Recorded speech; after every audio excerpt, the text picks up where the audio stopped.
j'espère que tu vas bien. Ben voilà, on se retrouve pour faire ta petite roue de l'année. On va faire ça et on va voir ce qui t'attend. Alors, comme je disais tout à l'heure, ça déborde toujours un petit peu. Hein. Ici, je vais commencer avec le mois de mai, mais que ce soit le mois de mai ou les autres, ça peut toujours déborder une semaine après, une semaine avant. C'est déjà exceptionnel avec des guidances, avec des tirages, d'arriver à temporaliser.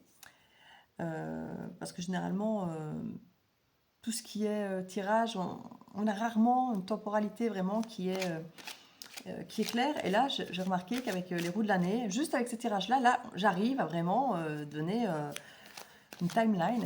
Et voilà, je suis très contente pour ça, de voir que beaucoup, notamment Marie-Hélène ou mon amie Nathalie, ou même toi, parfois, de mois en mois, vous me tenez au courant, de me dire, voilà, ce mois-là, j'avais été revoir, tu disais ça, et voilà, à mon avis, c'est ça. Donc c'est là que je suis parfois très surprise, à quel point le temps arrive à être marqué dans les roues de l'année, alors que dans les autres tirages, c'est très compliqué. Alors pour les autres, hein, parce que quand je le fais pour moi, ça marche pas du tout. Quand je le fais pour moi, j'ai fait une fois ou l'autre les roues de l'année pour les autres et puis une pour moi. Et quand je réécoute ma roue de l'année, moi je trouve que j'écoute la roue de l'année de quelqu'un d'autre. J'ai l'impression que c'est pas la mienne, ça me parle pas de moi, ça ne, je sais pas. Donc c'est toujours pareil, hein, c'est les cordonniers les moins bien chaussés, comme on dit. Hein. Et c'est vrai que pour soi-même, interpréter, c'est très compliqué parce qu'on met tout un espoir, toutes des peurs, tout, voilà, tout. C'est toujours compliqué pour soi-même. Ah ouais, la première carte qui tombe.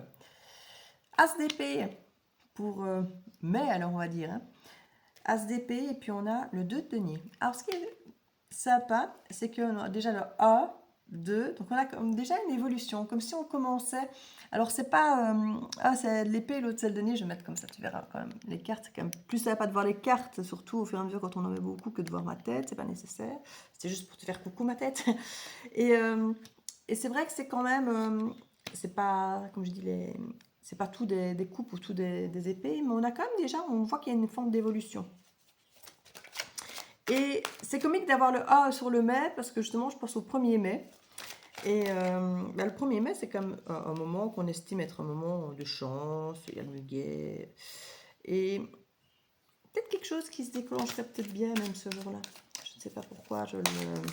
Quand j'ai vu le A comme ça et qu'on commence à mai, je me dis, tiens, 1er mai. Il y a vraiment quelque chose comme ça qui... Et celle-là, donc quoi. Mai, juin, juillet, août, septembre, octobre, novembre, décembre, janvier, février, mars, avril. On est bon pour le premier tour. Pour voir un petit peu les tendances. Et puis après, on ira voir pour le pro, pour le love, et puis pour le côté un petit peu plus spirituel, d'évolution, tout ça, de ressenti. On verra un petit peu tout ça, comment ça va. D'habitude, j'ai ma façon de les mettre par rapport à janvier. Donc je sais m'y retrouver là. On a vu, régulièrement recompter mes mois pour voir où j'en suis.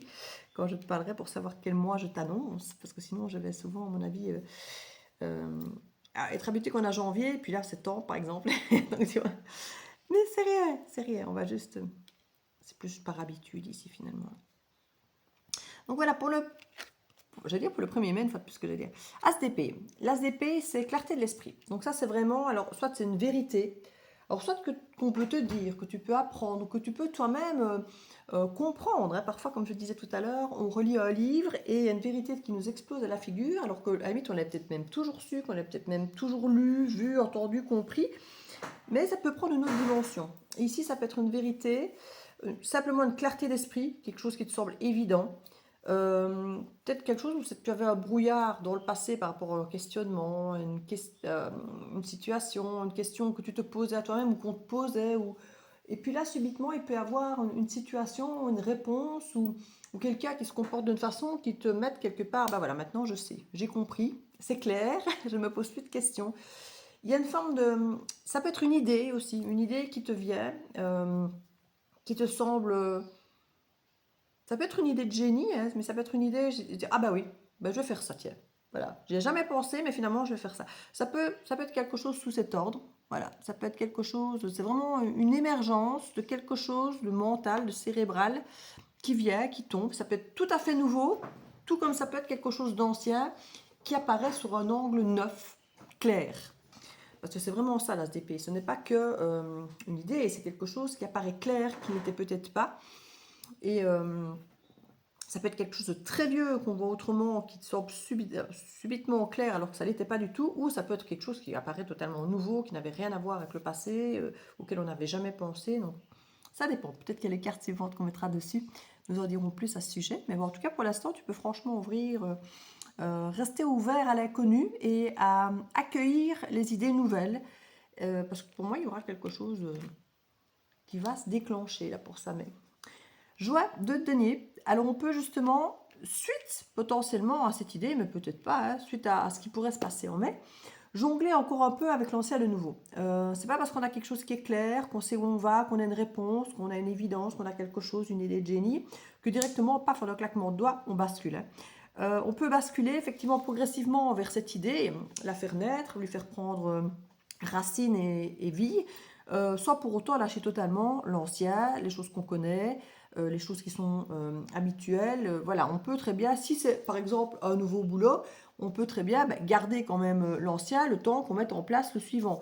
Les relations, c'est pareil, les situations, les maisons, tout peut être un petit peu de cette façon-là. C'est une façon un petit peu de tester, peut-être, de mettre en place, de tester, même si ce n'est pas une carte de test. Hein, mais quand je dis tester, c'est une opportunité ici de basculer en douceur. Voilà. Ça peut être même épuisant parfois de jongler entre deux situations, entre l'ancien et le nouveau, parce qu'on est là, c'est deux choses à tenir de front, parfois un boulot et un autre. On n'en lâche pas l'ancien avant d'avoir que le deuxième sentir il est fiable, qu'il est viable. Il y a quelque chose ici, effectivement, qui peut être un peu, comme je dis, épuisant quand on a effectivement cette sensation de tenir deux choses de front. Mais c'est aussi une sécurité. Voilà. Donc c'est quelque chose qui, momentanément, est très positif parce qu'il permet de se mettre à jour, de sous-peser, de voir ce qui correspond, ce qui ne correspond pas, d'ajuster. Donc un 2 de denier, c'est, comme je dis, ça peut être fatigant, mais c'est aussi quelque chose qui peut être nécessaire pour justement rester dans une forme de sécurité, de dire on ne quitte pas tout, voilà, on ne quitte pas, on passe pas, on bascule pas d'un truc à l'autre sans... Ici, il n'y a pas d'interruption entre les deux, on sent qu'on superpose les deux choses l'une avec l'autre et on jongle. Comme je dis, parfois ça peut être épuisant, ça peut être énergivore, ça peut demander... alors, je ne sais pas, j'entends le mot patience. Oui, ben, le denier, c'est souvent de la patience, de la lenteur. Mais c'est le temps de voir, le temps de se mettre en marche, le temps d'adapter, le temps de tester, comme je disais, d'ajuster. Voilà, c'est un petit peu tout ça. Et puis parfois, de trouver le courage de réellement lâcher la chose avant, parce que parfois, on peut avoir une très bonne idée de quelque chose de très bien et tout, mais c'est peut-être pas toujours tout de suite viable et rentable et mis en place de suite que pour pouvoir se permettre de lâcher l'autre. Donc voilà. Et parfois, effectivement, malgré qu'on aura envie de lâcher la chose passée, parce que limite, elle ne nous parle plus depuis très longtemps, et qu'on est heureux d'avoir cette nouvelle idée, cette nouvelle option, cette nouvelle opportunité, on est parfois embêté de devoir garder quelque chose d'autre derrière, qu'on aura envie de lâcher, mais que par sécurité, on se dit, vaut mieux que je le préserve quand même, parce que ça a l'air génial, ça a l'air enjoué, c'est un engouement, ça a l'air génial, ça a l'air d'être une évidence, c'est une vérité, ça explose, là c'est net, voilà. On y croit, mais on a peut-être peur aussi, peut-être parfois, de rêver, de se projeter, que ce ne soit pas réaliste. Donc là, c'est pour ça que je te parle de tester. On a le temps de tester pour voir si c'est réaliste, si c'est OK, si ça marche, si ça nous plaît toujours, si voilà, de pouvoir un petit peu envisager comment ça va évoluer. Mais juillet, sac de denier. Alors le sac de denier, ça nous parle souvent de précarité. Donc ici, soit il y a un système de valeur ici pour le sac de denier, pour le mois de juillet, qui nous donne l'impression qu'on n'est potentiellement pas à la hauteur. Alors soit pas à la hauteur par rapport à notre capacité, on se dit je ne suis pas assez intelligent, j'ai pas assez de valeur, j'ai pas assez d'argent, parce que ça, le denier, c'est quand même souvent l'argent. Quand on parle de valeur, ça parle aussi bien de valeur morale, physique, émotionnelle, mais ça parle aussi de valeur financière, surtout en général, mais pas que, comme je dis. Donc ici, on peut avoir cette sensation de ne pas se sentir à la hauteur, d'être en manque, de vibrer le manque. Je ne peux pas faire ça, je ne suis pas à la hauteur, je n'en suis pas capable, je n'ai pas ce qu'il faut pour. peut-être l'argent, les ressources financières, mais peut-être parfois se dire, je n'ai pas le temps de mettre ça en place, je n'ai pas les capacités, je n'ai pas assez de, je ne sais pas moi, si on devait être indépendant, de dire, oh, mais je ne suis pas comptable, je ne vais pas arriver à gérer. Ben, on sent qu'il y a une peur, parce que pour moi c'est une peur. Le manque, c'est quelque chose qu'on vibre parce qu'on n'a pas confiance en soi. Et je sais que tu es quelqu'un qui n'a pas forcément toujours confiance en toi, même si tu as bien évolué hein, en pouvant euh, t'exprimer déjà par rapport à tes besoins, tes ressentis, et ne plus te faire marcher sur les pieds. Mais autant parfois on arrive face à l'extérieur à, je vais pas dire à créer un masque, mais à montrer qu'on ne se laisse plus faire, à montrer qu'on se respecte, autant parfois, quand on est vraiment face à nous-mêmes, devant un miroir, on a parfois du mal à le faire encore. On arrive à se montrer forte et à montrer qu'on change, qu'on fait bouger les choses dehors, et c'est déjà une très grande euh, avancée, parce que quand on arrive à faire montrer à l'extérieur quelque chose, un changement, l'environnement change aussi. Parce que les gens se rendent compte qu'on ne peut plus nous marcher sur les pieds, nous manipuler, tout ça. Donc, ça fait bouger tout le système autour de nous. Mais ça n'empêche pas que parfois, quand on est vraiment honnête avec soi-même, face à notre miroir, on se dit, ouais, voilà. Je ne vais pas dire qu'on joue le rôle de la personne sûre d'elle ou qui peut commencer à être plus sûre d'elle ou à se défendre ou à l'extérieur, mais parfois à l'intérieur, on se rend compte qu'on est encore fragile, qu'on est encore, je ne vais pas dire en train de jouer un rôle, mais que c'est peut-être pas encore totalement incarné. Voilà, c'est ça. Qu'on arrive à jouer ce rôle qu'on veut finalement incarner, qu'on veut devenir, mais qui n'est peut-être pas encore totalement incarné, intégré, ancré en nous, et qui nous demande encore un peu d'effort parfois, parce qu'on se rend compte que on fait ce qu'il faut parce qu'on doit le faire pour être respecté, pour avancer, mais qu'au fond de nous, on sent qu'on est encore fragile à ce niveau-là, qu'on ne se sent peut-être pas encore à la hauteur de tout, qu'on pourrait encore vaciller, qu'on pourrait encore se tromper, qu'on pourrait encore ne pas être à la hauteur. On essaye de montrer à l'extérieur que si, on croit en nous, on est à la hauteur, on se fait respecter, mais au fond de nous, l'enfant intérieur, il peut encore parfois avoir un petit peu de se dire, ouais, mais je montre ça dehors, mais à l'intérieur, je sais encore que je doute beaucoup. Et peut-être que pour telle ou telle situation, même si, d'autant plus si l'idée semble évidente et bien et forte et de génie et qu'on sent qu'on doit le faire, qu'on se sent poussé, se mettre à douter en se disant, oui, mais est-ce que j'en suis capable? Est-ce que je vais y arriver? Est-ce que je serai à la hauteur? Hein. Donc ça, c'est quelque chose que tu pourrais ressentir au mois de juillet. Cette sensation, comme je dis, de manque, c'est de manque de capacité, de manque de temps, d'énergie, d'argent. L'impression peut-être de te retrouver, comme on voit souvent sur les cartes, de quémander quelque chose. Alors, je ne sais pas si c'est de l'aide, mais cette de coupe ici a plusieurs options qui pourraient se proposer à toi. Et c'est peut-être là qu'il faut faire attention. Au mois d'août ici, euh, tu pourras avoir plusieurs options face à toi ou quelqu'un qui face à toi a plusieurs options et dont tu pourrais être une option. Ça, c'est aussi une possibilité. Mais là, je la ressens plutôt comme étant des options qui se présentent à toi. Alors, certaines qui ont l'air très belles mais qui ne le sont pas, certaines qui ont l'air peut-être moins bien mais qui sont peut-être très bien, d'autres qui ont l'air peut-être plus ordinaires, plus banales. Mais c'est la confiance que potentiellement tu auras en toi au mois de mai qui va te permettre peut-être de voir différemment ces options. Peut-être que certaines options, tu aurais été de suite vers une avant et que maintenant tu vas peut-être oser y aller mais que tu vas douter peut-être justement en disant mais est-ce que je suis à la hauteur parce qu'en temps normal je serais jamais allée vers ça parce que je me serais pas sentie à la hauteur. Là j'ai envie d'y aller, ça me semble évident, je crois que je peux le faire, mais le doute peut subsister au fond de toi. Comme je dis, l'enfant intérieur peut parfois dire voilà j'ai envie mais est-ce que j'en suis capable? Et je crois que c'est en fonction justement de comment tu vas gérer ton mois de juillet, en fonction de ton image de toi, de est-ce que j'en suis capable et de comment tu vas gérer ce manque de valeur, que tu vas aborder aussi au mois d'août les différentes options qui vont se présenter à toi. De comment tu vas faire le tri, de comment tu vas les voir, de comment tu vas oser ou pas aller vers elles, ou les rejeter si elles sont nécessaires à être rejetées.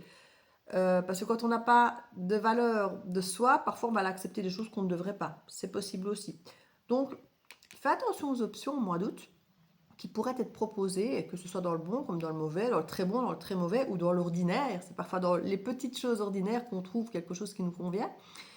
Et de faire attention de ne pas être trop influencé par une manque d'estime de toi.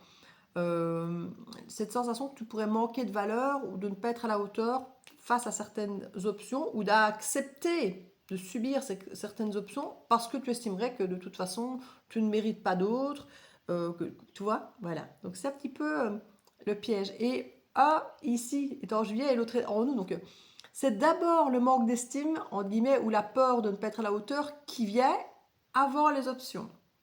Donc c'est elle qui peut jouer sur le comment tu vas choisir ça et pas l'inverse. C'est pas les options qui te font douter de toi. C'est parce que tu doutes de toi que les options vont apparaître peut-être différentes, abordables ou non, évidentes ou non. Donc si tu as déjà ce recul sur toi-même pour aborder ces différentes options, tu vas peut-être un petit peu les observer autrement quand tu les auras et ne pas trop douter en disant ah, Virginie m'a dit de ne pas trop douter de moi quand même, ou de ne pas aller trop vers ce qui brille, ou de ne pas trop douter des choses en me disant oui non, ça c'est trop pour moi, je ne peux pas le faire. Pourquoi? Pourquoi est-ce que tu ne pourrais pas le faire? Parce que tu t'es raconté depuis toujours que ça c'était pas pour toi, que ça c'était trop pour toi, que ça tu ne pouvais pas, que tu avais tes limites et que là c'est une des limites que tu as. Alors tu as peut-être raison, hein? Mais est-ce que c'est réel ou est-ce que c'est une peur ou est-ce que c'est une histoire que tu te racontes pour ne pas prendre de risques ou pour rester dans ta zone de sécurité ou, simplement parce que tu as encore du mal à regarder réellement tes qualités, tu vois, c'est à regarder vraiment, à t'observer, à t'analyser et surtout à voir le regard que tu poses sur ces différentes options. En septembre, le diable. J'ai envie de dire que c'est sans surprise quand je vois cette carte à la suite du reste. Je ne l'ai pas forcément pressenti, mais c'est une forme de suite logique pour quelqu'un qui doute de soi, pour quelqu'un qui va peut-être facilement se retrouver à être tiré en arrière, avoir besoin d'être conseillé, de dépendre de quelque chose, de quelqu'un, de se raccrocher à quelque chose qu'il connaît ou à quelque chose... parce qu'avec le diable, on est sur la dépendance. Sur la dépendance, sur la manipulation, sur un attachement qui n'est pas bienveillant, constructif, évolutif pour toi. Donc de rester dans une situation qu'on connaît, qui n'est peut-être pas bonne, c'est comme une femme battue qui reste avec son mari parce qu'elle ne connaît que ça et que ça la rassure d'être là où elle est parce que là au moins elle sait qu'elle n'aura pas pire, parce que là elle sait qu'on la voit, ben oui mais on la frappe aussi, mais je n'ai jamais été dans cette position de femme battue, donc je ne sais pas complètement la comprendre et la défendre ou l'expliquer, la justifier, mais on sait que toute personne qui était violée, battue ou autre peut rester dans un environnement que quelqu'un qui n'a jamais été dedans dire mais pourquoi il faut partir, il faut quitter. Mais on voit déjà avec l'histoire de Patrick Bruel, qui disent ouais, pourquoi est-ce que maintenant, 10 ans après, 15 ans, 20 ans après, les gens viennent parler, c'est du bluff, c'est du mensonge, il n'y a qu'à parler à ce moment-là, pourquoi s'ils parlent maintenant? Ben, c'est souvent parce que justement, on a peur de ne pas être cru, peur qu'on ne nous prenne pas au sérieux, peur de ne pas pouvoir rebondir, peur que si on se manifeste, si on se défend, si on dit les choses, à l'extérieur, ça ne sera pas bien accueilli, qu'on ne va pas nous... Ben, voilà, il y a quelque chose comme ça. Ici, c'est un petit peu dans cet ordre, où on pourrait rester ancré dans quelque chose qui ne nous convient pas forcément, mais qui peut-être, même si c'est mauvais pour nous, nous rassure parce que c'est connu, c'est une habitude. C'est comme quand on parle qu'on est habitué d'être dans des relations où finalement on n'est pas bien traité, qu'on n'est pas pris au sérieux, qu'on est habitué à se soumettre ou à se sacrifier. Parce qu'on l'a toujours fait dans notre famille, avec les amis, avec les collègues. On s'est toujours sacrifié, on a toujours trouvé ça normal que quand on aime, on doit comprendre, on doit être tolérant, être empathique, comprendre le besoin de l'autre, ses peurs, ses craintes. Et finalement, on accepte un tas de choses. Moi, j'ai beaucoup été dans le cas. Et c'est pas parce qu'on les comprend qu'on doit les accepter. Et ça, c'est une grande nuance que j'ai fini par comprendre. Même si mon empathie me permet de comprendre pourquoi l'autre a une réaction de merde, oui, je comprends, il a peur de ci, il a peur de ça, il a su, il a vécu ci. Je comprends pourquoi elle en arrive à penser ou à réagir de cette façon merdique, on va le dire comme ça. Mais c'est pas parce que je le comprends que je peux le tolérer, l'accepter ou le pardonner et recommencer. Comprendre ne justifie pas, parce qu'avant, si je comprenais, j'acceptais. Mais si je ne comprenais pas, je ne peux pas accepter parce que j'ai besoin de comprendre. Mais si je comprenais, je restais. Enfin, je restais, on se comprend. Et ça, c'est une grande différence ici. Quand on se met à comprendre que quelque chose n'est pas bon pour nous, même si on comprend pourquoi l'autre en est arrivé là, pourquoi il fait ça, machin, c'est les méfioles, les jaloux, les tchic, les tchac, ou si on reste alors qu'on sait que c'est négatif, que c'est pas bon pour nous, c'est quelque part il y a une accroche malsaine ou qu'on te manipule, ou que tu as des peurs, qu'il y a un attachement viscéral. Alors souvent le diable on l'associe aussi à la sexualité, à tout ce qui est attraction, hein, attraction très forte. On se sent un peu pris au piège, comme si on n'avait pas le pouvoir de s'en aller, comme si on n'avait pas le pouvoir de décider, de se détacher. Euh, une fois de plus, ça peut être clairement lié à ça. C'est évident. C'est parce qu'il y a un manque de confiance en toi ou en tes moyens, en tes valeurs, en tes finances, en qui tu es, en ce que tu es capable de faire, que les choix, tu pourrais t'enliser dans un, pas par facilité, mais parce que tu as la sensation que tu n'as pas la capacité de choisir un autre choix ou de quitter un choix précis. Parce qu'il ne faut pas oublier que là, tu jongles entre deux choses. Et peut-être que plutôt que d'aller vers cette idée de génie, tu vas rester enlisé dans quelque chose d'ancien, par habitude, parce que tu vas finir par penser que tu n'es pas à la hauteur de ce projet, par exemple, de cette idée, de cette évidence. Ici, c'est quand même quelque chose qui dure au moins 3 mois, entre le moment où tu jongles et puis le moment où tu commences à douter de toi. Et des choix différents, des différentes options, tu pourrais effectivement ici t'enliser dans quelque chose, soit par manipulation extérieure, soit par manipulation de toi-même, par manque de confiance en toi. C'est tout à fait possible. Alors, donc j'avais mai, juin, juillet, août, septembre, octobre. C'est marrant parce que j'étais en train de regarder, je me suis dit, est-ce que j'ai bien démarré la vidéo ou est-ce que je suis toujours mise sur un truc genre photo? J'ai juste ouvert la caméra, je l'ai mise mais que j'ai pas enclenché la vidéo. Mais si, ça va, je l'ai enclenché.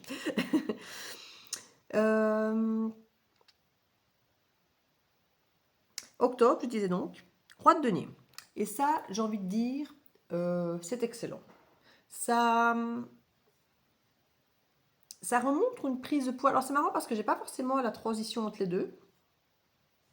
J'aurais voulu une carte peut-être de transition et en même temps, pour toi, c'est mieux parce que ça montre. Alors, soit c'est une personne qui vient t'aider et ça peut être la transition du coup.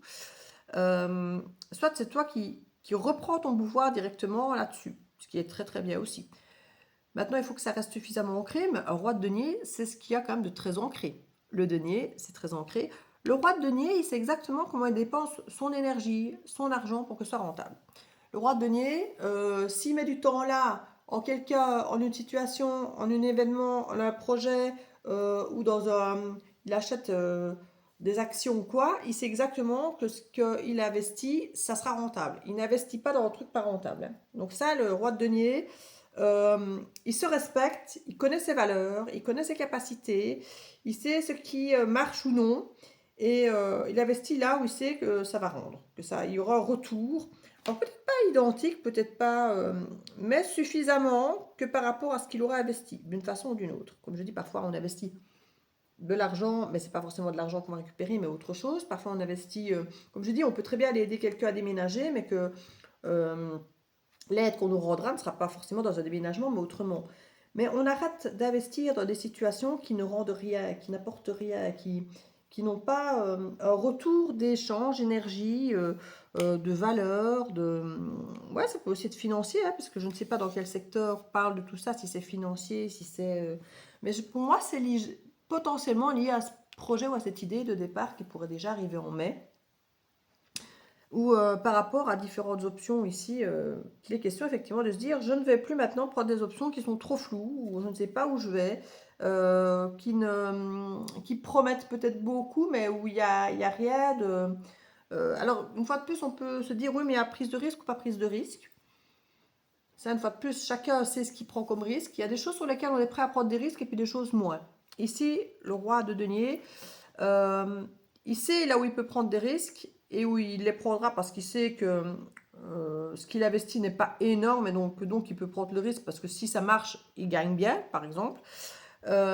Ou se dire, voilà, là j'investis beaucoup, mais je sais qu'automatiquement j'aurai beaucoup. Voilà. Donc c'est vraiment peser, que ce soit argent, énergie ou n'importe quoi. Si j'investis un petit peu, mais que je sais que si ça marche, je récupère beaucoup, je vais investir un petit peu. Si par contre je sais que je dois investir beaucoup et que j'ai aucune certitude que ça va retomber, Peut-être qu'on peut le faire dans certaines situations, parce que d'une certaine façon, on y gagne d'une manière, peut-être par rapport à l'ego, par rapport à soi-même, parce qu'on aime ce qu'on fait, qu'on a envie, qu'on s'y... Voilà, même s'il n'y a rien qui retombe, c'est pas grave, j'aime ce que je fais.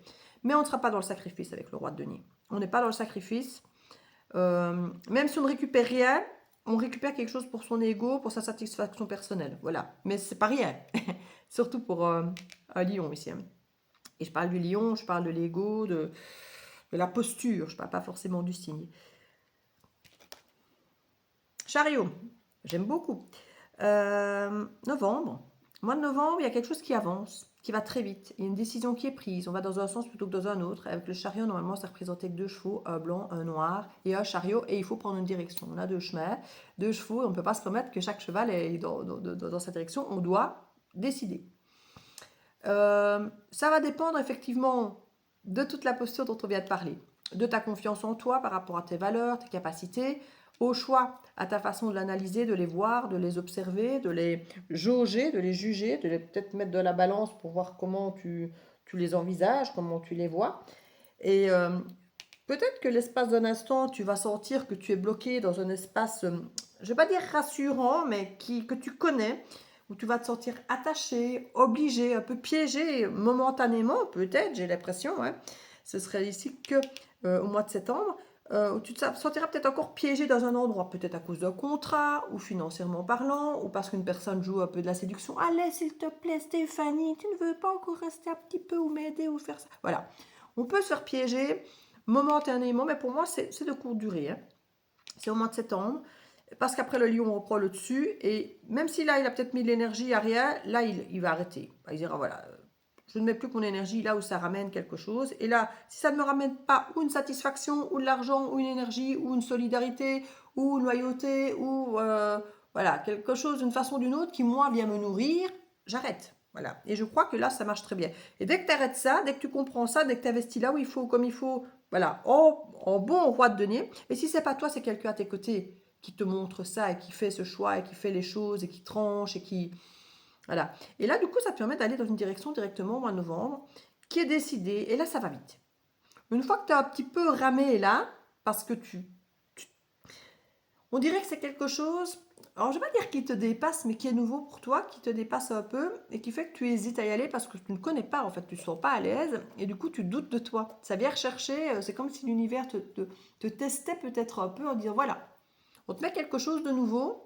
Est-ce que tu as assez confiance en toi pour y aller, même si tu n'as jamais essayé, que tu n'as jamais testé, que tu es novice? Est-ce que tu as suffisamment confiance en toi pour te dire, mais oui, je vais apprendre, je vais rebondir, je vais y arriver, ça me plaît, je suis motivée, c'est fait pour moi. Même si j'ai jamais fait, même si je connais pas, même si je me sens pas le roi, la reine de la situation, parce que c'est pas un truc que je maîtrise, je vais quand même y aller.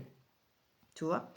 Comme je dis, il peut y avoir un moment de flottement, là, d'hésitation par rapport à aller vers des choix plus... Et une fois de plus, j'aime pas dire sécurisé, parce que le diable, c'est pas une sécurité. Le diable, c'est quelque chose qu'on connaît, auquel on est attaché, et souvent par dépendance. Donc, c'est pas quelque chose de ça, en général, mais qui peut nous sembler être mieux. Parce que ça, on connaît. Voilà, on connaît. Pour moi, on se détache de ça. Ou en tout cas, la façon dont on le gère est beaucoup plus autonome, indépendant et rentable. Et on avance après beaucoup plus vite quand on a compris ça. Décembre, si je compte bien, mai, juin, juillet, août, septembre, octobre, novembre, décembre. Décembre, c'est bien comme ça, je sais que là, c'est janvier. Roi de bâton. Et ça, j'adore parce qu'on continue. Non seulement tu prends une décision, tu prends un chemin et ça va vite, mais le mois suivant, tu réalises à quel point cette décision est bonne pour toi. Parce que là, on est sur un roi de bâton, et un roi de bâton, c'est l'entrepreneur. Il a la fougue, il a la passion, il a l'action, il a la parole, il y va, il agit, il communique, il actionne, et il fait ça avec passion, ça lui convient. Et pour moi, c'est un juste retour. Même si on est là sur du bâton et là sur du denier et que là c'est de l'épée, j'ai vraiment cette sensation de dire ah ouais, j'ai bien fait d'y aller. C'était vraiment pour moi cette idée, c'était vraiment pour moi cette évidence. C'est vraiment un truc qui m'a... J'ai douté à un moment, je me suis perdue peut-être un peu en chemin de peur d'eux, mais au final, j'ai pris la décision et je suis contente. Donc tu vois, il y a une posture de roi avant d'y aller, de décider d'aller et d'aller vite. Et même après, quand tu as pris la décision, tu ne fais pas marcher en disant ouf, non, j'ai été trop vite ou j'ai pas pris la bonne décision. Tu as un truc où tu entreprends solidement, en roi de bâton, et avec enthousiasme, et passion, et le feu, et le roi de bâton, mais il a un charisme de fou. Il est admiré, il est respecté, on sait où il va, on sait ce qu'il fait, il brille de partout parce qu'on sent qu'il est hyper à l'aise dans ce qu'il fait, qu'il aime ce qu'il fait. Il arrive, c'est le leader, hein, il arrive à faire déplacer les gens autour de lui parce qu'on sent qu'il est sûr de lui, qu'il sait ce qu'il fait, qu'il aime ce qu'il fait, qui arrive à gérer son monde, à l'aider en dessous, parce que souvent c'est l'entrepreneur, mais qui peut aussi avoir des personnes qui travaillent pour lui. Et donc, il arrive à transmettre cette passion et à expliquer aux gens ce qu'il faut faire pour bien faire et pour faire marcher la boîte. Que ce soit pro ou pas pro, il y a vraiment l'idée d'entreprendre quelque chose avec passion et avec assurance. Et ça, ces trois cartes-là, franchement, on est loin du doute, de la manipulation, du manque d'estime, de jongleur de situations. On voit qu'on a vraiment passé ce cap-là. Et ça, c'est vraiment génial. En janvier, le pendu. Il peut y avoir un moment de flottement avec le pendu. Alors le pendu nous parle de deux choses, voire trois.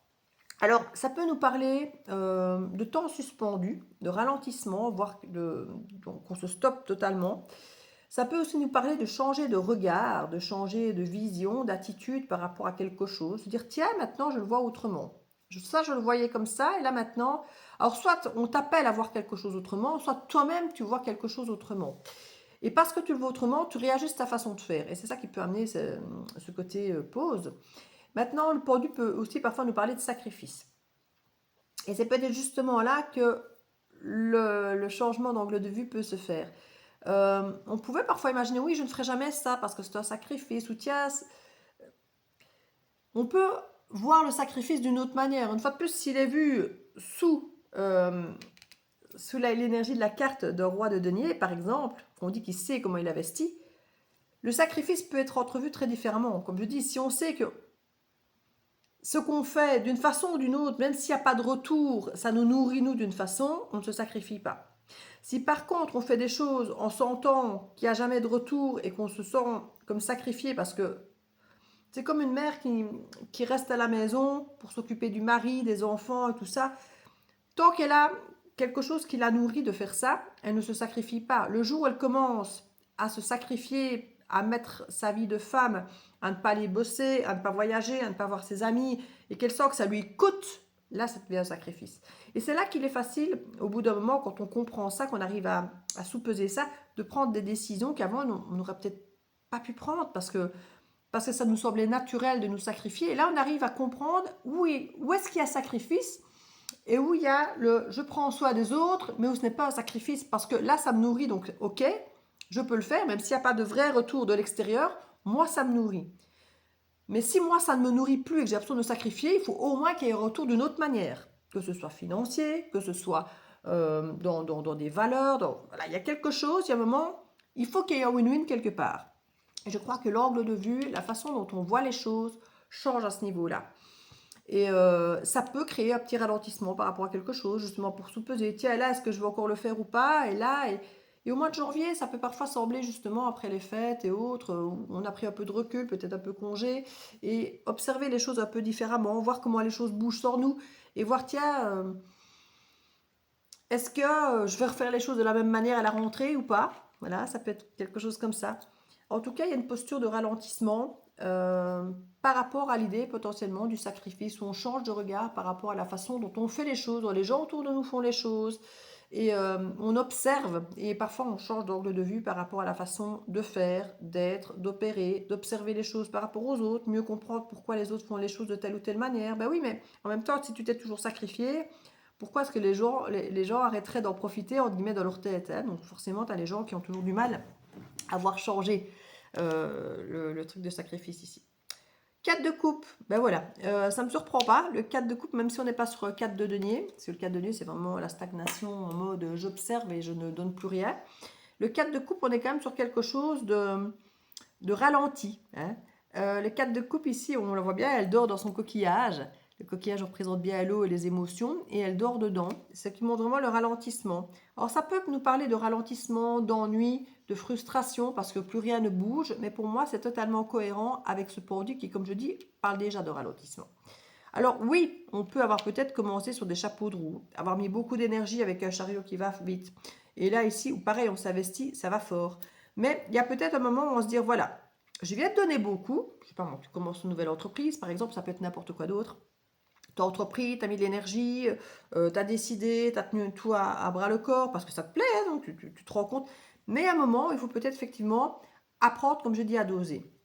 Dans l'énergie que tu mets, parce que quand on est passionné, on met facilement beaucoup de temps, d'énergie et on peut s'épuiser. Mais une fois de plus, si on a ce retour, quel qu'il soit, que ce soit énergétique ou autre, ou satisfaction personnelle, ou que ça nourrit simplement le cœur et l'âme, c'est OK. Mais si on sent qu'on s'épuise à certains niveaux dans des choses qui ne rapportent rien du tout, là on est dans le sacrifice. Et c'est là qu'il faut se poser, ralentir, s'écouter, voir, voilà, je ne quitte pas le projet, mais je dois adapter certaines choses. Parce que si je continue comme ça, je vais m'épuiser. Donc je garde les choses qui me demandent peut-être du temps d'énergie, où je vois que ça m'apporte quelque chose, que ce soit sur le plan émotionnel, parce que là, on est clairement sur de l'émotion. Donc pas forcément amoureux, mais émotionnel dans ce que tu aimes faire. Et se dire, voilà, à la limite, peut-être, moi je déteste la comptabilité, je vais peut-être engager quelqu'un à qui je vais déléguer ça. Parce que ça m'épuise, ça me demande trop d'énergie, ça ne m'apporte rien, mais je suis obligée de le faire, mais je n'aime pas. Et je préfère garder mon énergie sur des choses qui me touchent plus le cœur, l'âme, et qui me nourrissent autrement. Et du coup, ralentir à ce niveau-là. Moi, je le sens fort à ce niveau-là. Donc ça, c'est plutôt pour février. En mars, on a le 6 d'épée qui nous parle de quitter, de transition, de chemin de guérison, d'espoir, d'amélioration, de voyage. On nous parle à nouveau de sacrifice qui ouvre des opportunités. Donc là, il y a à nouveau une énergie de sous-peser quel sacrifice on est prêt à faire ou pas. Donc, une fois de plus, on sait ce que ça nous rapporte, on sait comment on investit notre énergie, à nous de voir, et souvent il faut s'être lancé, voir exactement ce qu'on a investi pour réellement voir les retours, que ce soit une relation, que ce soit une entreprise. C'est quand on commence à mettre de l'énergie et à investir et qu'on commence à voir ce qui revient. Alors parfois tu me diras, le retour ne se fait pas de suite, c'est vrai, mais on ne peut pas non plus se vider totalement en disant j'attends le retour après, j'attends le retour après, j'attends le retour après, et puis que l'après n'arrive jamais. Parce que si l'énergie que toi tu déploies est trop importante et trop longue avant d'avoir quoi que ce soit qui revient, tu t'épuises dans le vide et tu ne tiendras pas la longueur. Donc le tout est de trouver le bon rythme pour toi dans ce que tu donnes par rapport à ce que tu reçois. Et si tu vois qu'effectivement tu ne reçois rien et que ça te demande trop d'énergie, peut-être effectivement envisager de tout arrêter. Alors on ne dit pas tout ici par rapport au projet ou à l'idée, mais de ralentir là où tu vois que ça ne paye pas d'une façon ou d'une autre. Donc il y a une forme ici, c'est ça que je disais tout à l'heure, je ne voyais pas de recul, je voyais que c'était encadré par les deux rois. Donc je sens qu'au début ça va très fort, tu y crois, tu te lances, et puis on sent qu'ici il y a une forme de, je ne vais pas dire de doute, mais tu analyses, parce que maintenant tu es un roi de denier qui sait que quand tu investis, c'est pour avoir un retour, et là tu constates qu'il y a certaines choses sur lesquelles tu n'as pas forcément un retour, mais sur lesquelles tu t'épuises. Et donc tu vas observer, de voir ce que tu dois potentiellement éliminer, ce que tu dois encore quitter, parce que tu te rends compte que c'est pas fiable, viable, ou que ça ne te remplit pas, ou que ce n'est pas rentable pour toi. Cavalier de bâton. Le cavalier de bâton nous parle d'une énergie semblable un peu au roi de bâton, hein, d'enthousiasme, de passion, on bouge, on parle, on voit des gens, voilà. Sauf qu'ici c'est beaucoup plus stable, beaucoup plus ancré, beaucoup plus leader, alors qu'ici on est beaucoup plus sur le côté aventurier. On teste, on voit plusieurs choses, plusieurs personnes, plusieurs projets, plusieurs idées, pour peut-être aller voir comment ça va. Alors on n'est pas autant dans l'exploration qu'un page qui lui va vraiment un peu à tout va tester tout, mais malgré tout quand même on est dans ce type d'énergie avec le cavalier de bâton dans le sens où on n'est pas ancré sur un truc bien précis, on virevolte quand même. C'est la tête brûlée, c'est l'action, c'est l'aventure, c'est la fougue, c'est la passion, hein, c'est chercher l'admiration. Chercher ce retour peut-être qui t'a peut-être manqué ces 3 derniers mois là où on sent que le retour n'a pas été là. Il y a, c'est passé du théorie à la pratique. Donc tu as ressenti qu'il y avait un décalage entre ce que tu fournissais comme effort en étant roi de bâton. Et vu que tu es aussi maintenant roi de denier, tu sais qu'il y a des choses où tu dois arrêter d'investir là où ça ne paye pas. Et tu t'es donné 3 mois pour ressentir les choses, changer d'angle de vue d'abord, là ralentir pour t'écouter, et puis là agir en fonction, en guillemets, de ce que tu as ressenti. Donc c'est ça qui est c'est très théorique en fait, c'est très structuré et je trouve ça très chouette. Où là tu as vraiment le oula, j'ai mis beaucoup d'énergie, mais je sens là qu'il y a une forme de sacrifice encore qui s'opère. Je retourne peut-être dans une façon de faire du passé où je donne trop par rapport à ce qui arrive, à ce qui revient. Je vais me poser, m'écouter et voir réellement de quoi j'ai besoin et par rapport à ça, de quitter ce qui doit l'être. Voilà. Et là, c'est parfait, tu es passé du théorie à la pratique par rapport effectivement à ton énergie de ce que tu as compris là. Et potentiellement, tu réouvres des choses pour peut-être justement voir ce qui pourrait te nourrir par rapport à ton observation ici où tu ne te sentais pas nourri. Donc moi, je trouve que c'est très très bien. Alors pour le côté relationnel, je vais prendre ce jeu-ci. Non, je quand même celui-là. Hop là. On a déjà pas mal développé là. Ouais, 40 minutes juste pour le premier tour. Mais c'est lui qui me met quand même souvent là. C'est le premier tour qui pour moi porte le plus le décor. Le reste, on vient mettre des détails supplémentaires, mais on va voir pour le côté relationnel. Alors, c'est pas que amoureux, hein, c'est relationnel, mais c'est aussi affectif pour toi-même, tes émotions à toi, ce que tu ressens dans le cœur. Ça peut être amical, ça peut être amoureux, ça peut être mission de vie, ça peut être parental, familial. Donc, ça peut être lié à tout ce qui touche ton émotionnel de près ou de loin. Alors, pour le mois de mai, on parle de juste un flirt. L'idée qui te vient, cette fameuse as d'épée, qui est cette vérité, cette évidence, cette idée, voilà, cette clarté, tu pourrais te dire, quand tu l'as, quand ça apparaît, quand ça rentre dans ta vie, que c'est juste un flirt, que c'est quelque chose qui est éphémère, qui ne va pas durer. Mais comme tout flirt, ça fait plaisir, ça vient te chercher, ça te titille, c'est comme un amoureux qui flirte, hein, il te fait des compliments, il t'envoie des petits messages, il t'envoie des fleurs, il te propose un resto. C'est stimulant, ça met du baume au cœur. Donc c'est déjà quelque chose, quoi qu'il arrive, que même si c'est de l'éphémère, ça fait du bien, donc il faut le prendre, même si on se dit, voilà, il ne faut pas que je me projette trop, il ne faut pas que ce soit, que ça finisse par me faire mal derrière, mais ça ne doit pas non plus m'empêcher d'y aller, de creuser, de voir, de prendre ce flirt pour ce qu'il a à m'offrir, puisque c'est quand même, tu as l'air de voir clair dans cette histoire quand même. Ça peut être même parfois être une mauvaise nouvelle, de comprendre que quelque chose est éphémère, et vu que ça te semble évident que c'est éphémère, tu le traites comme quelque chose d'éphémère et pas comme quelque chose de durable. Et ça change tout dans ta façon dont tu vas aborder la situation. Quand on a une clarté que c'est quelque chose, voilà, je coupe un coquelicot, je le mets dans un vase, je sais que dans 2 jours, il n'y en a plus. Voilà, je le sais. On va s'acheter un bouquet de fleurs qu'on paye bien cher, on a envie qu'il tienne 4 jours, notre bouquet de fleurs. La démarche est différente. Quand tu sais à quoi tu t'exposes, bah, la déception n'est pas la même. Ici, c'est vraiment ça. Tu as une clarté de l'esprit par rapport à cette idée. Voilà, c'est un flirt. C'est quelque chose qui me met du baume au cœur, je le prends pour ce que c'est. Mais au moins, c'est clair pour toi. Tu n'es pas dans le flou. On ne te ment pas. Ou en tout cas, si on te ment, tu vois clair dans le jeu. Voilà, par exemple. Joie, reconnaissance de l'autre. Ici, comme je dis, on jongle entre deux choses. Il y a une reconnaissance par rapport à la situation, par rapport à ce que tu fais. Donc, comme je dis, je crois qu'avec cette clarté de l'esprit, tu vois clairement avec quoi tu jongles. Tu reconnais la situation comme elle est. Donc, on n'est pas dans le mensonge, on n'est pas dans l'hypocrisie, on n'est pas dans la manipulation. Tu jongles d'ailleurs certainement avec 2 choses, 2 situations, 2 événements, 2 émotions, parce que tu vois clair, voilà, tu sais ce qu'elles sont.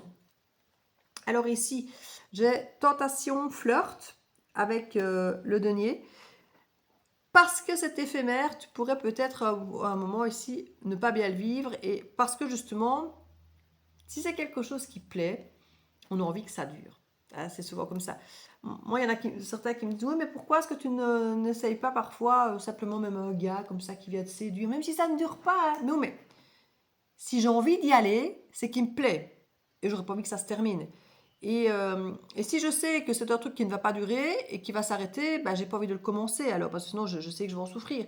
Et si c'est quelqu'un dont je m'en fous, que ça s'arrête ou pas, ben, j'ai pas envie d'y aller. Donc c'est juste très clair pour moi, dans cette façon que j'ai de fonctionner. Et là, il y a un petit peu ce type d'énergie. Parce que sur la carte du manque, tu pourrais te dire, oh, mais voilà, moi finalement, je savais que c'était un flirt, je l'ai pris parce que c'était clair. Je jongle avec ça, je reconnais l'autre. Mais moi finalement, peut-être justement parce qu'on reconnaît l'autre, il y a quelque chose où moi j'ai envie de plus en fait. Et là, on ne se sent peut-être pas à la hauteur parce qu'on se dit, oui, mais peut-être que je ne suis pas le type de personne que cette personne recherche, que je n'ai pas les qualités que, machin, bazar. Je savais que ce n'était, je sais pas moi, peut-être un boulot en remplacement, ou même un compagnon qu'on sait que c'est quelqu'un qui est disponible momentanément, mais qui va partir à l'étranger, je ne sais pas moi. Ça peut être des choses comme ça où on sait que c'est momentané, on s'y est préparé, mais malgré tout, il y a une frustration parce qu'on se dit, oui, mais voilà, si j'étais autrement, si j'avais d'autres valeurs, si j'avais plus ceci, si j'étais plus cela, ce serait peut-être autre chose qu'un flirt parce que je me rends compte que finalement, moi, je voudrais plus qu'un flirt. Je voudrais plus que de l'éphémère. Je voudrais plus qu'un beau moment qui passe, je voudrais plus qu'une évidence ou qu'un truc. Parce qu'il y a quand même cette reconnaissance-là qui fait que ça nous parle quand même un peu à l'âme, j'ai envie de dire, hein. Même si on jongle avec deux choses, il y a une reconnaissance qui va quand même nous chercher, qui fait qu'on voudrait quand même que ça dure plus, que ce soit autre chose qu'un flirt d'éphémère. On nous parle d'amour sincère sur le fait qu'il y ait plusieurs options, hein. Donc une fois de plus, à toi de voir comment tu veux vivre ça, parce que le mois suivant, c'est de la dépendance. La dépendance, la manipulation, et on nous parle de jalousie, d'hypocrisie. Donc il y a l'idée d'aller potentiellement vers une option. D'une façon, on va traiter la situation. On savait que c'était un flirt de l'éphémère, pour reprendre ça de façon plus symbolique et plus large que le côté amoureux. Quand on parle flirt, on a souvent tendance à parler que c'est amoureux. Et je vais dire éphémère pour plus englober, pour quand tu réécouteras la guidance, sur le côté émotionnel en général, sur quelque chose qui peut être éphémère. On sait que cette idée de base est éphémère, mais elle séduit comme un flirt, hein, ça vient nous chercher, nous titiller. Et parce qu'au final, on se rend compte que peut-être si j'étais autrement, ça aurait pu durer. Et là, je sais que ça ne peut pas durer. Je sais que c'est éphémère. Pourtant, il y a une reconnaissance de quelque chose qui vient me chercher émotionnellement, qui fait que je me suis attachée plus que sur quelque chose dont j'aurais dû m'attacher par rapport au fait que je savais que c'était éphémère. On sent qu'il y a un amour sincère, donc comme je dis, il y a plus que sur la façon dont on aurait voulu s'investir dans cette histoire, dans cette situation qu'on savait éphémère. C'est comme si on ouvre une boutique éphémère d'un mois et puis qu'on se rend compte qu'on n'a pas envie qu'elle se ferme et qu'on réinvestit de l'argent et qu'on fait des trucs, comme si c'était une boutique qui allait durer plus longtemps, alors qu'on sait au fond de nous qu'elle ne va pas durer, mais on voudrait que ça dure, donc on investit plus parce qu'on voudrait que ça dure. Mais on se rend compte qu'en fait, on ne peut pas. On ne peut pas, c'est pas prévu pour, et on se dit, oui, mais voilà, j'ai pas la capacité, je suis pas fait pour. Pourtant, l'amour est sincère, c'est là. On a envie de garder cette boutique plus longtemps, on a envie que cet amour dure plus longtemps, on a envie que cet éphémère se transforme en quelque chose de plus long terme. Et là, on s'accroche à quelque chose dont on ne devrait plus s'accrocher. On le sait depuis le début, hein, mais parce qu'on sent qu'il y a plus en nous, on s'y accroche alors qu'on ne doit pas. Et du coup, ça crée de l'hypocrisie, des jalousies. C'est comme toujours avec un diable, on est sous emprise.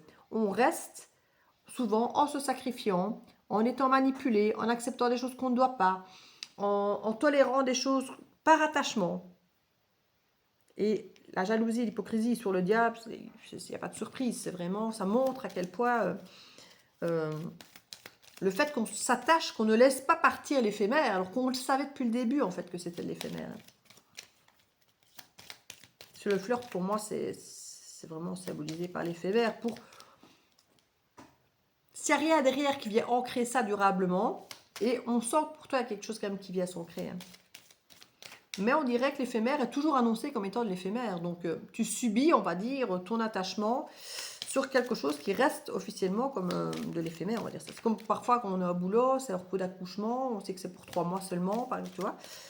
Et ce boulot qu'on se dit, je vais tout donner, je vais montrer que je suis valable, que je suis capable, parce que je veux qu'on me garde. Et c'est là qu'à un moment, on se dit, ben voilà, je suis peut-être pas assez capable pour qu'on me garde, tu vois, avec ce manque ici. Donc, mai, juin, juillet, août, septembre. C'est en septembre qu'on avait ce fameux diable avec la jalousie, l'hypocrisie. Hein. Octobre, conflit, dispute, serait le roi de denier. Le roi de denier, le roi en général, ça tranche, ça décide. Alors moi, qu'un roi d'épée, hein, qui est là pour moi, il a l'épée qui symbolise de trancher, de décider. Mais un roi est comme toujours dans une forme de décision. Hein. Les reines, elles ressentent, elles s'adaptent, elles comprennent, elles gèrent très très bien, mais elles sont moins dans la décision. Ici, les rois, quand même, ils ont tendance à décider. Et on voit qu'il y a conflit, dispute. Donc pour moi, il y a une façon de s'imposer, d'émettre ses idées, je ne vais pas dire les imposer, même si potentiellement oui, parce qu'un roi de denier, ça peut être rigide. Et en plus, toi, tu es vierge, donc c'est un signe de terre qui pourrait vraiment très très bien te coller. Donc, même si j'aurais plutôt vu un capricorne dans cette énergie roi de denier, avec le conflit, la dispute, ce côté un peu emprise, contrôlant. Mais ça peut être ce que tu ressens au fond de toi, hein, l'envie de reprendre les commandes, de recontrôler un petit peu ton environnement parce que tu sens que tu te fais dépasser, que tu te fais envahir, que tu subis. En fait, clairement, ici, on sent qu'on subit.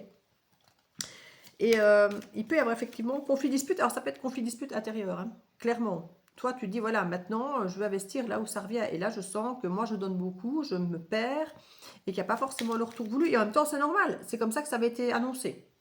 Donc, entre guillemets, tu peux te dire, je ne peux m'en vouloir qu'à moi-même. Alors, pas commencer à te dire, à t'auto-flageller, oh, mais c'est de ma faute, je suis trop bête, trop conne, trop machin. Je le savais, je me suis quand même jetée dans la gueule du loup.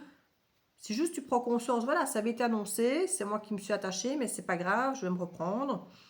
Et c'est peut-être ça, hein, le conflit dispute. Je suis trop bête, j'ai investi plus que ce que je savais que je pouvais récolter, c'est de ma faute. Mais si tu dis, voilà, j'ai tenté le tout pour le coup parce que ça me plaisait, j'avais envie que ça dure, donc j'ai voulu investir plus en me donnant toutes les chances que ça marche. Ça ne marche pas, c'est pas grave, je m'y attendais, c'était annoncé comme ça, je l'ai tenté, j'ai osé, j'ai testé. Ça ne marche pas, c'est pas grave. Voilà, je m'y attendais. Euh, ne t'auto-flagelle pas pour ça. Voilà, tu peux juste te refaire ta petite mise au point mentale, te dire voilà, maintenant je vais réajuster ce que je donne, ce que je récupère. Et là, je me rends compte que c'était pas équilibré. Je l'ai fait en sachant, en connaissance de cause, hein, d'épée, tu savais très bien ce qui t'attendait. Mais tu as peut-être quand même voulu tester, et ça, c'est tout à fait légitime. Hein. Qui ne tente rien à rien, comme on dit. Hein. Mais voilà, il faut se dire, je le savais d'avance, donc si ça ne marche pas, il ne faut pas que je m'autoflagelle et que je sois hyper déçue. Je le savais d'avance que c'était pas annoncé de la bonne façon. Quoi. Alors ici, on parle du chariot, bientôt. Donc il y a vraiment quelque chose ici au niveau de la temporalité, on voit vraiment que ça se débloque, ça se décompte, il y a quelque chose, on prend une décision, on prend une direction. Ça, c'était ici au mois d'octobre, hein, je pense. Mai, juin, juillet, août, septembre, octobre, novembre. Novembre. Et alors, c'est décembre ici pour le roi de bâton, qui nous parle d'infidélité et trahison. Alors, le roi de bâton, la reine de bâton, elle est souvent représentée comme étant la maîtresse. Alors, au niveau, souvent, on va dire, des rois, un roi est censé mieux gérer, être plus respectueux, par exemple, que le cavalier. Souvent, le cavalier de bâton, par exemple, comme on l'avait ici, c'est souvent plus volage. Voilà. Dans les cavaliers, à part le cavalier de denier, tous les cavaliers ont tendance à être plutôt volage, plutôt pas très fiables.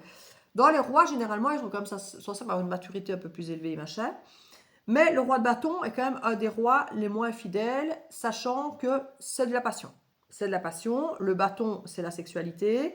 C'est un signe qui, comme la reine de bâton, représente la maîtresse, celle que tout le monde veut, qui attire, qui est belle, qui machin, que tout le monde désire. Le roi de bâton a un petit peu cette énergie aussi. Et quand on parle d'infidélité et de trahison, si c'est toi, tu peux avoir cette sensation de te trahir toi-même, peut-être en faisant trop, voilà, en étant plus lumineuse, plus d'entrain, plus bouger, plus communiquer, comme on peut faire parfois avec le marketing, tu vois, vouloir être un petit peu sur tous les fronts, alors que de base, tu te diras, de base, je suis pas comme ça, mais là, il faut que je le fasse, il faut que je mette de l'énergie. Tu peux peut-être avoir la sensation de te trahir toi-même en fonctionnant en roi de bâton, ou ça peut être quelqu'un dans ton environnement que tu reconnaîtras à ce moment-là, comme un roi de bâton dont tu vas peut-être te méfier, ou dont tu devras peut-être te méfier. Parce que quand on a quelqu'un de trop beau, de trop brillant, qu'on sent qu'il plaît à tout le monde, ben forcément on se dit s'il plaît à tout le monde, il me plaît à moi, mais s'il plaît à tout le monde, ça ne m'arrange pas et on peut effectivement être méfiant. On avait déjà la jalousie et l'hypocrisie ici, hein, avec une attraction très forte. On retrouve un petit peu cette énergie ici avec ce roi de bâton. On a l'énergie de quelqu'un qui pourrait clairement être ce diable, ou ça peut être une autre personne, mais ça peut être la même. Parce que le diable, je réfléchis, le diable, c'est quel arcane majeur? Je crois que c'est le Gémeaux, mais je ne suis plus sûre. Parce que là, avec le roi de bâton, on est clairement sur des signes de feu, comme le lion et tout ça. Mais je ne suis plus sûre du diable. Mais si, le diable, c'est le Capricorne. C'est Capricorne, le diable, évidemment. Pourquoi est-ce que j'ai douté? Parce que j'imaginais du feu aussi. Ouais, j'imaginais du feu aussi. Et pourtant, là, on est très Capricorne avec le diable, et comme je disais, avec le roi de denier ici et le conflit, on était fort sur l'énergie Capricorne, et quand je dis Capricorne, c'est contrôlante, dans un espace carré, c'est des règles, c'est comme ça et pas autrement. Le chariot, même s'il représente très fortement le signe du cancer, je n'ai jamais compris pourquoi d'ailleurs, c'est aussi très militaire, très carré, très tac tac tac les règles. Et là, on est à nouveau avec un roi de bâton qui est moins règle parce que passion, ça peut déborder, mais qui est quand même très contrôlant. On peut se retrouver avec des énergies comme des lions qui savent toujours mieux que toi ce qui est bon pour toi et qui contrôlent un petit peu leur petit monde avec leur apparence, le charisme, la chaleur, te faire ce qu'ils veulent, mais avec le sourire et la fleur dans les dents, quoi, tu vois. Donc on a quand même une énergie ici euh, qui, l'air de rien, peut être assez rigide et contrôlante. Alors, est-ce que c'est toi qui veux le contrôle sur toi, sur ton environnement, ou est-ce que c'est quelque chose à l'extérieur de toi qui essaie de te contrôler? Tu le verras à ce moment-là, comment tu le sens, comment tu te places. Surtout derrière cette énergie, on sentait que tu perdais un petit peu pied par rapport à ta confiance en toi. Donc, tu peux très bien avoir repris le contrôle sur toi et ton environnement, tout comme tu peux très bien basculer vers quelqu'un qui te contrôle en sentant ta fragilité à travers les différents choix ici.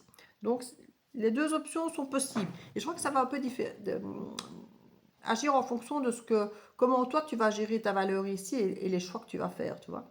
Tu peux soit te retrouver en position de force, soit peut-être justement de fragilité ou de faiblesse. Et c'est peut-être là qu'il y a des réajustements qui se font après, tu vois. C'est tout à fait possible. Alors en janvier, du coup, on avait ce pendu qui nous parlait de sacrifice, de ralentir, de changer d'angle de vue et créer, manifester. Tu vois, l'idée de créer quelque chose autrement, différemment, parce que on change de regard sur les choses, on change d'angle de vue, de façon de faire. Peut-être parce que tu te rends compte justement que tu aurais peut-être voulu quelque chose de fluide et qu'au final tu sens que ça devient trop contrôlant et peut-être trop stressant, que ça te demande trop de travail, trop d'énergie, ou que quelqu'un t'oppresse, ou que toi-même tu t'oppresses parce que tu en fais trop.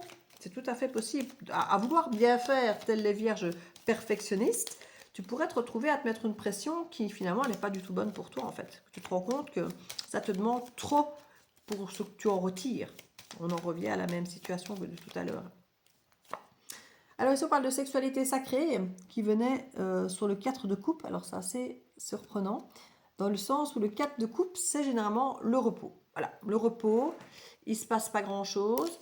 Et on a souvent effectivement ce découragement, l'ennui, de rester dans sa zone de confort, de ne pas voir les autres opportunités. Le 4 de coupe, souvent on voit les 3 coupes vides renversées et on ne voit souvent pas la quatrième qui est pleine derrière nous parce qu'on regarde celles qui sont tournées vers le passé. Mais il y a potentiellement une autre énergie positive pour toi et là elle est carrément avec la sexualité sacrée dessus. Donc c'est là qu'on te demande de changer d'angle de vue parce que potentiellement il y a quelque chose qui pourrait se présenter à toi en février, que tu seras plus occupé à regarder, entre guillemets, ta sensation d'échec, de frustration, soit de contrôlant ou de contrôler ici, plutôt que de voir l'opportunité autre qui peut s'offrir à toi, qui est, elle, très stimulante, sexualité sacrée. Mais alors là, une fois de plus, tu vas peut-être te dire, oui, mais c'est bon là, j'ai donné assez d'énergie, je me suis encore vidée, est-ce que j'ai encore envie de mettre de l'énergie? À toi à voir si ce qui t'est proposé une fois de plus, comme les choix là, est-ce que c'est encore une énergie qui va me vider de mon énergie et qui ne va rien m'apporter? Ou est-ce que c'est quelque chose là où je peux investir? Et là, on va te demander de changer d'angle de vue et d'avoir ce bon discernement pour peut-être prendre une façon, prendre des décisions différentes. Quand là, tu avais des décisions à prendre, mais que tu n'étais pas dans ton plein pouvoir au niveau de ta valeur, là maintenant, de ne pas te décourager par rapport à ce que tu viens de vivre ça comme un échec et peut-être passer à côté d'une belle opportunité, ou pas. Mais en tout cas, de la voir en prenant compte de ta valeur, de qui tu es, et pas forcément de ce que tu viens de faire là, où tu as peut-être justement de peur d'être sous emprise ou autre, de contrôler des choses, ou de te faire contrôler, d'accepter peut-être par défaut d'être contrôlé. Ce que je dis, ça peut être les deux suivant tes choix ou comment tu auras géré ta valeur. Ici, quelque part, on te repropose une chose, mais tu seras plus tourné à regarder cette sensation d'échec ou de frustration ou d'ennui peut-être, parce que on peut avoir une forme d'ennui, puisque là, on a quand même une forme d'arrêt, de pause. Donc, il peut y avoir cette situation où il n'y a rien, où c'est l'arrêt, et donc de s'ennuyer et de regarder plus son ennui que de regarder finalement l'opportunité qui est là. Ou de ne pas vouloir la regarder parce que comme je dis, on est fort tourné vers le passé et nous rature potentiellement nos frustrations. En mars, on parle de célibataire et on parle effectivement de tout quitter. On avait le 6 d'épée qui nous parlait de tout quitter.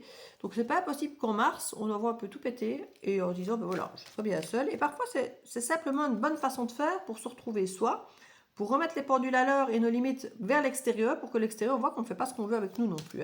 Donc c'est pas toujours une nécessité de tout quitter pour tout couper, pour tout foutre en l'air. C'est parfois une nécessité d'en mettre les pendules à l'heure, que les gens voient qu'on a des limites et que nous, on sorte qu'on a des limites. Parce que quand on prévient les gens, écoute, moi j'en peux plus quand tu fais ça, j'en peux plus quand tu fais ça, j'en peux plus quand tu fais ça, mais on est quand même toujours là. Ça fait 10 fois qu'on dit à l'autre qu'on n'en peut plus quand il fait ça, mais on est quand même toujours là.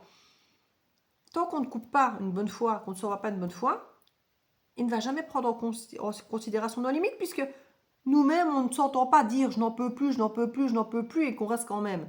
Donc au bout d'un moment, on est obligé, nous, de passer à l'action pour nous prouver à nous-mêmes que nos limites sont dépassées et que là, on ne peut plus les dépasser, pour que l'entourage aussi se rende compte, pareil, qu'on a des limites, qu'il n'est plus question qu'ils dépassent. Parce que nous-mêmes, c'est fini. On a coupé. C'est parfois nécessaire pour ça. Peu importe le sujet ici. On ne parle pas, comme je dis, forcément, ni d'une relation amoureuse ou autre. Ça peut être sur place. Ça peut parfois être quelque chose qui est même énergétique. De tout quitter, célibataire, c'est de se couper d'un truc qui...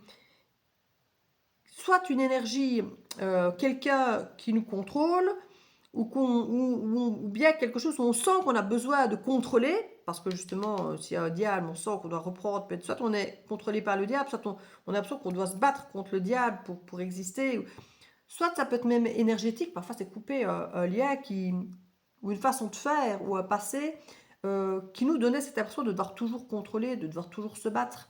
Ça peut être symbolique aussi ici. Le tout quitter célibataire, ça peut être une façon de devenir autonome par rapport à quelque chose auquel on se sentait encore attaché malgré nous, qui nous obligeait à rester dans une forme de contrôle, qui nous épuise en fait. Avril, mariage, engagement. Alors ça c'est assez fou, parce qu'on passe quand même de tout quitter célibataire au mois suivant un engagement avec un cavalier de bâton. Alors le cavalier de bâton, comme je t'ai dit, tous les cavaliers ont tendance à être assez volages, à ne pas être très fiables, à aller un peu à tout va, dans tous les sens. Donc là, on ne parle pas forcément toujours d'une personne ou d'une relation. Mais l'idée est peut-être de plus t'engager vis-à-vis de toi, de ton célibat, de ta liberté. Parce que là, on a vraiment le célibataire qui quitte tout et qui quitte tout quoi? Tous les engagements qui ne t'amènent nulle part. Tout ce qui te cadenasse, tout ce qui te bloque, tout ce qui t'oblige à être contrôlé ou à toi contrôler un environnement parce que tu as un rendement, parce que tu donnes, parce que voilà, t'épuiser en fait. Donc il y a une énergie de quitter tout ce qui t'épuise pour rester entre guillemets autonome et célibataire, si on peut parler d'amour, mais surtout indépendante, autonome et de prendre tes propres décisions, d'être libre d'une certaine façon, de faire comme tu veux.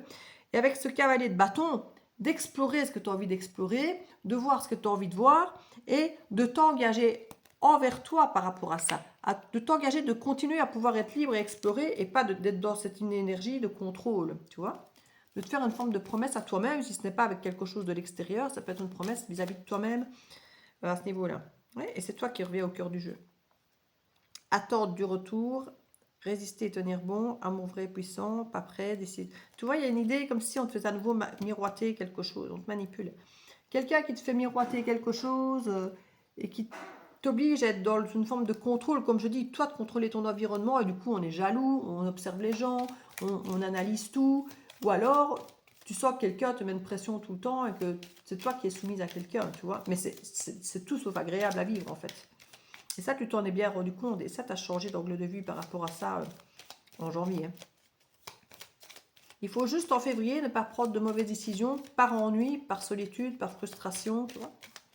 Te remettre au cœur du jeu, comme on le voit là, et surtout ne pas rester dans cette énergie du je ne suis pas capable de. Si tu es capable. Et c'est pas parce que tu as encore peut-être tombé dans un schéma peut-être répétitif de soumission ou de contrôle que tu ne peux pas prendre une autre décision meilleure après. Tu ne vas pas encore, soi-disant, je vais encore me tromper, je vais encore retomber, j'ai encore fait pareil. Non, comme je te dis, il ne faut pas s'auto-flageller de cette situation. Si on va vers quelque chose de plus pro, mission de vie, engagement financier, tout ce qui touche plus à du denier ou du bâton, dans le sens passion, d'activité et autres. On va un petit peu aller regarder ce que ça nous dit pour le mois de mai. Production, construction, hein, quelque chose qui veut se construire, en même temps, comme j'ai dit, d'éphémère. Mais c'est clair.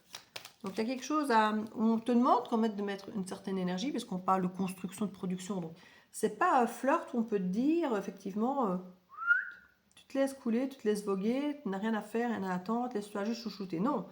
Ici, on sent, alors soit c'est toi qui te l'imposes, soit c'est l'énergie qui est claire en disant voilà, on peut faire ça, mais il faut faire ça, il faut construire, il faut produire, il faut... Voilà. Donc tu sais que ça te demande une forme d'énergie, même si c'est pour de l'éphémère, mais tu le sais.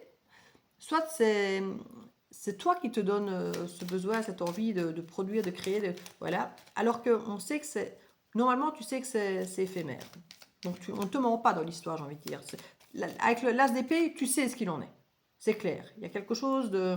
Il y a une vérité très claire. Et c'est peut-être là, justement, tu vas peut-être te rendre compte que tu es en train de t'épuiser dans quelque chose où tu produis, tu construis, alors que c'est quelque chose qui n'est pas censé durer. Et là, c'est peut-être là que tu dis, waouh, ouais, mais attends, je suis en train de mettre mon truc dans un truc qui ne doit pas durer. Et là, je suis en train de m'épuiser dedans. Donc, stop. Tu vois, tu peux très bien...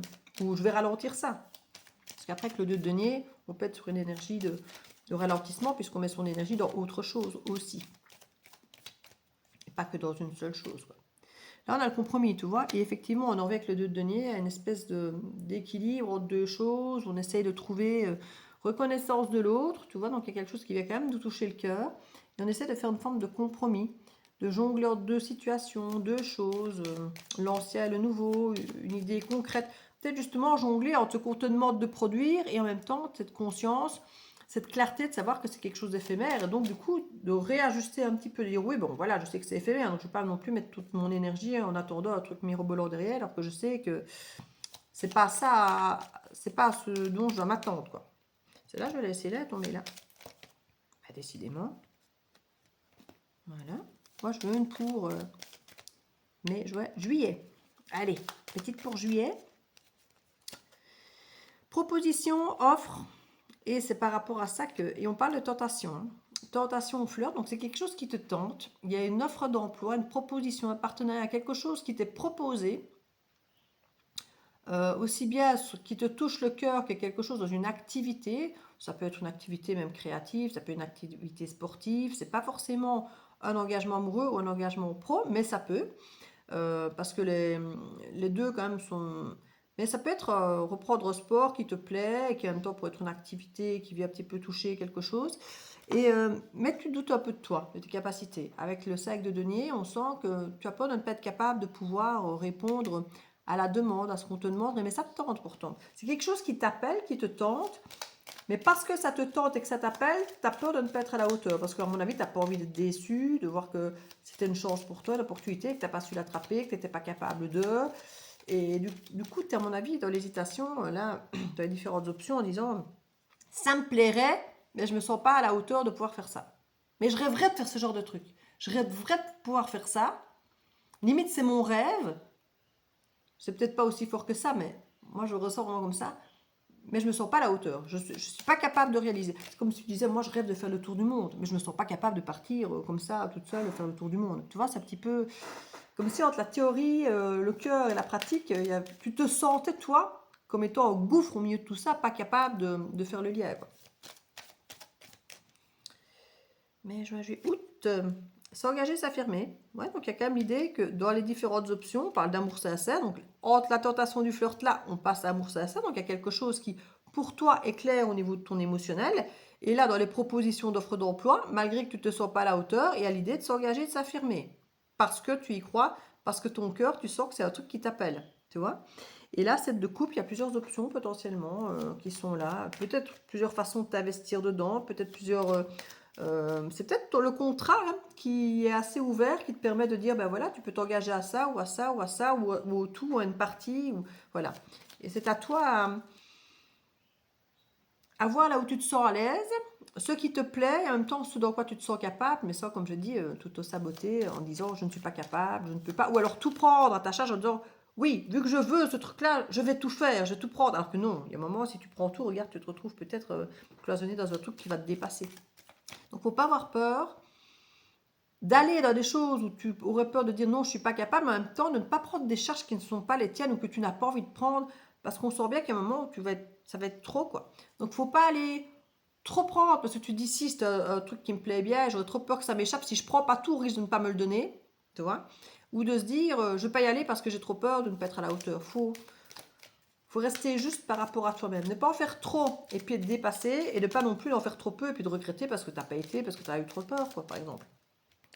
Alors, mai, juin, juillet, août, septembre, expansion, grandir.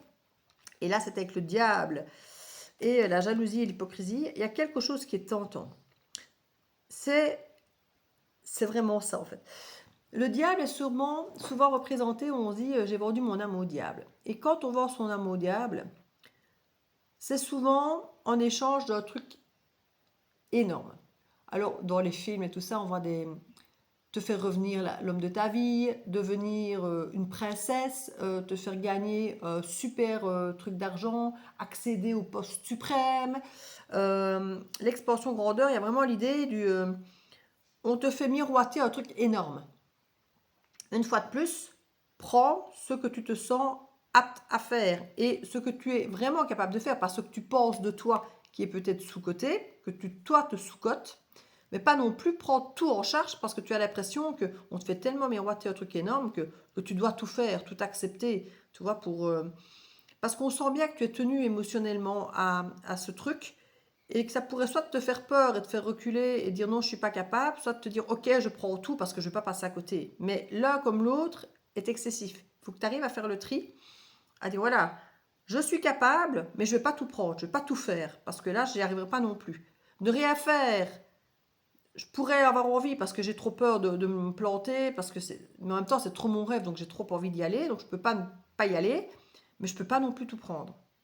Parce que là, je vais m'épuiser et ça n'ira pas et je ne tiendrai pas sur la longueur.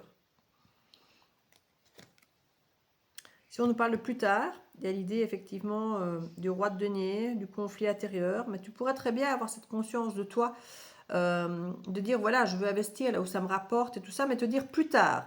Parce que peut-être que tu vas dire dans un premier temps, je vais quand même tester, je vais oser, je vais essayer pour voir exactement comment ça va. Parce que comme je disais tout à l'heure, hein, si on ne teste pas, on ne peut pas savoir. Parce que parfois on se dit, voilà, je sais que c'est éphémère, mais je vais donner plus, on ne sait jamais si ça marche. Si tu le fais en connaissance de cause, c'est ok. Mais alors si ça ne marche pas, ne t'autoflagelle pas. Tu le savais depuis le début. Tu as testé.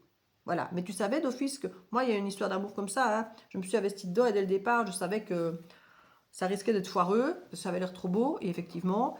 Et quand je suis tombée, je suis tombée de mon nuage. Moi, sachant très bien que j'allais retomber. Mais alors, ça ne fait pas moins mal pour la cause. Hein. Mais logiquement, si on est honnête avec soi-même, on le savait dès le départ. Tu vois. Mais ici, c'est un petit peu cette énergie. Où tu pourrais te dire, si je suis observatrice, comme peut l'être avec les détails, la comptabilité et le souci de la perfection, tout ça, comme tu peux l'avoir en tant que vierge, ce conflit intérieur de se dire, il faut qu'il y ait rendement sur ce que j'investis. Mais on dirait que tu remets ça plus tard, comme si tu disais, je vais d'abord tester, je vais tout donner, je vais tout faire, un petit peu comme on l'a ressenti là, et puis je ferai le tri après. Mais je vais d'abord tout donner pour n'avoir aucun regret, je vais tout tester, tout donner, tout faire, peut-être même jusqu'à m'épuiser. Et si ça ne marche pas, tant pis, au moins je l'aurais tenté.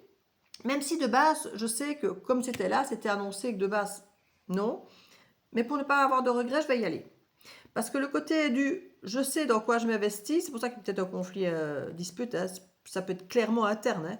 Parce que d'un côté, tu veux t'investir avec justesse en sachant que ça te rapporte, et en même temps, tu te dis plus tard, je le ferai plus tard. Donc au fond de toi, il y a un truc qui n'est pas équilibré, qui n'est pas juste. Où ton corps, ton cœur, ta tête vont te dire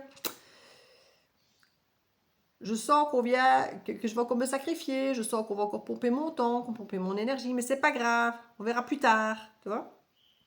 Parce qu'il y a une promesse d'un truc énorme, et on te tient par cette idée de cette promesse énorme, on te tient sur ce truc grandiose là avec le diable, de t'expandre, de grandir, de trucs génial.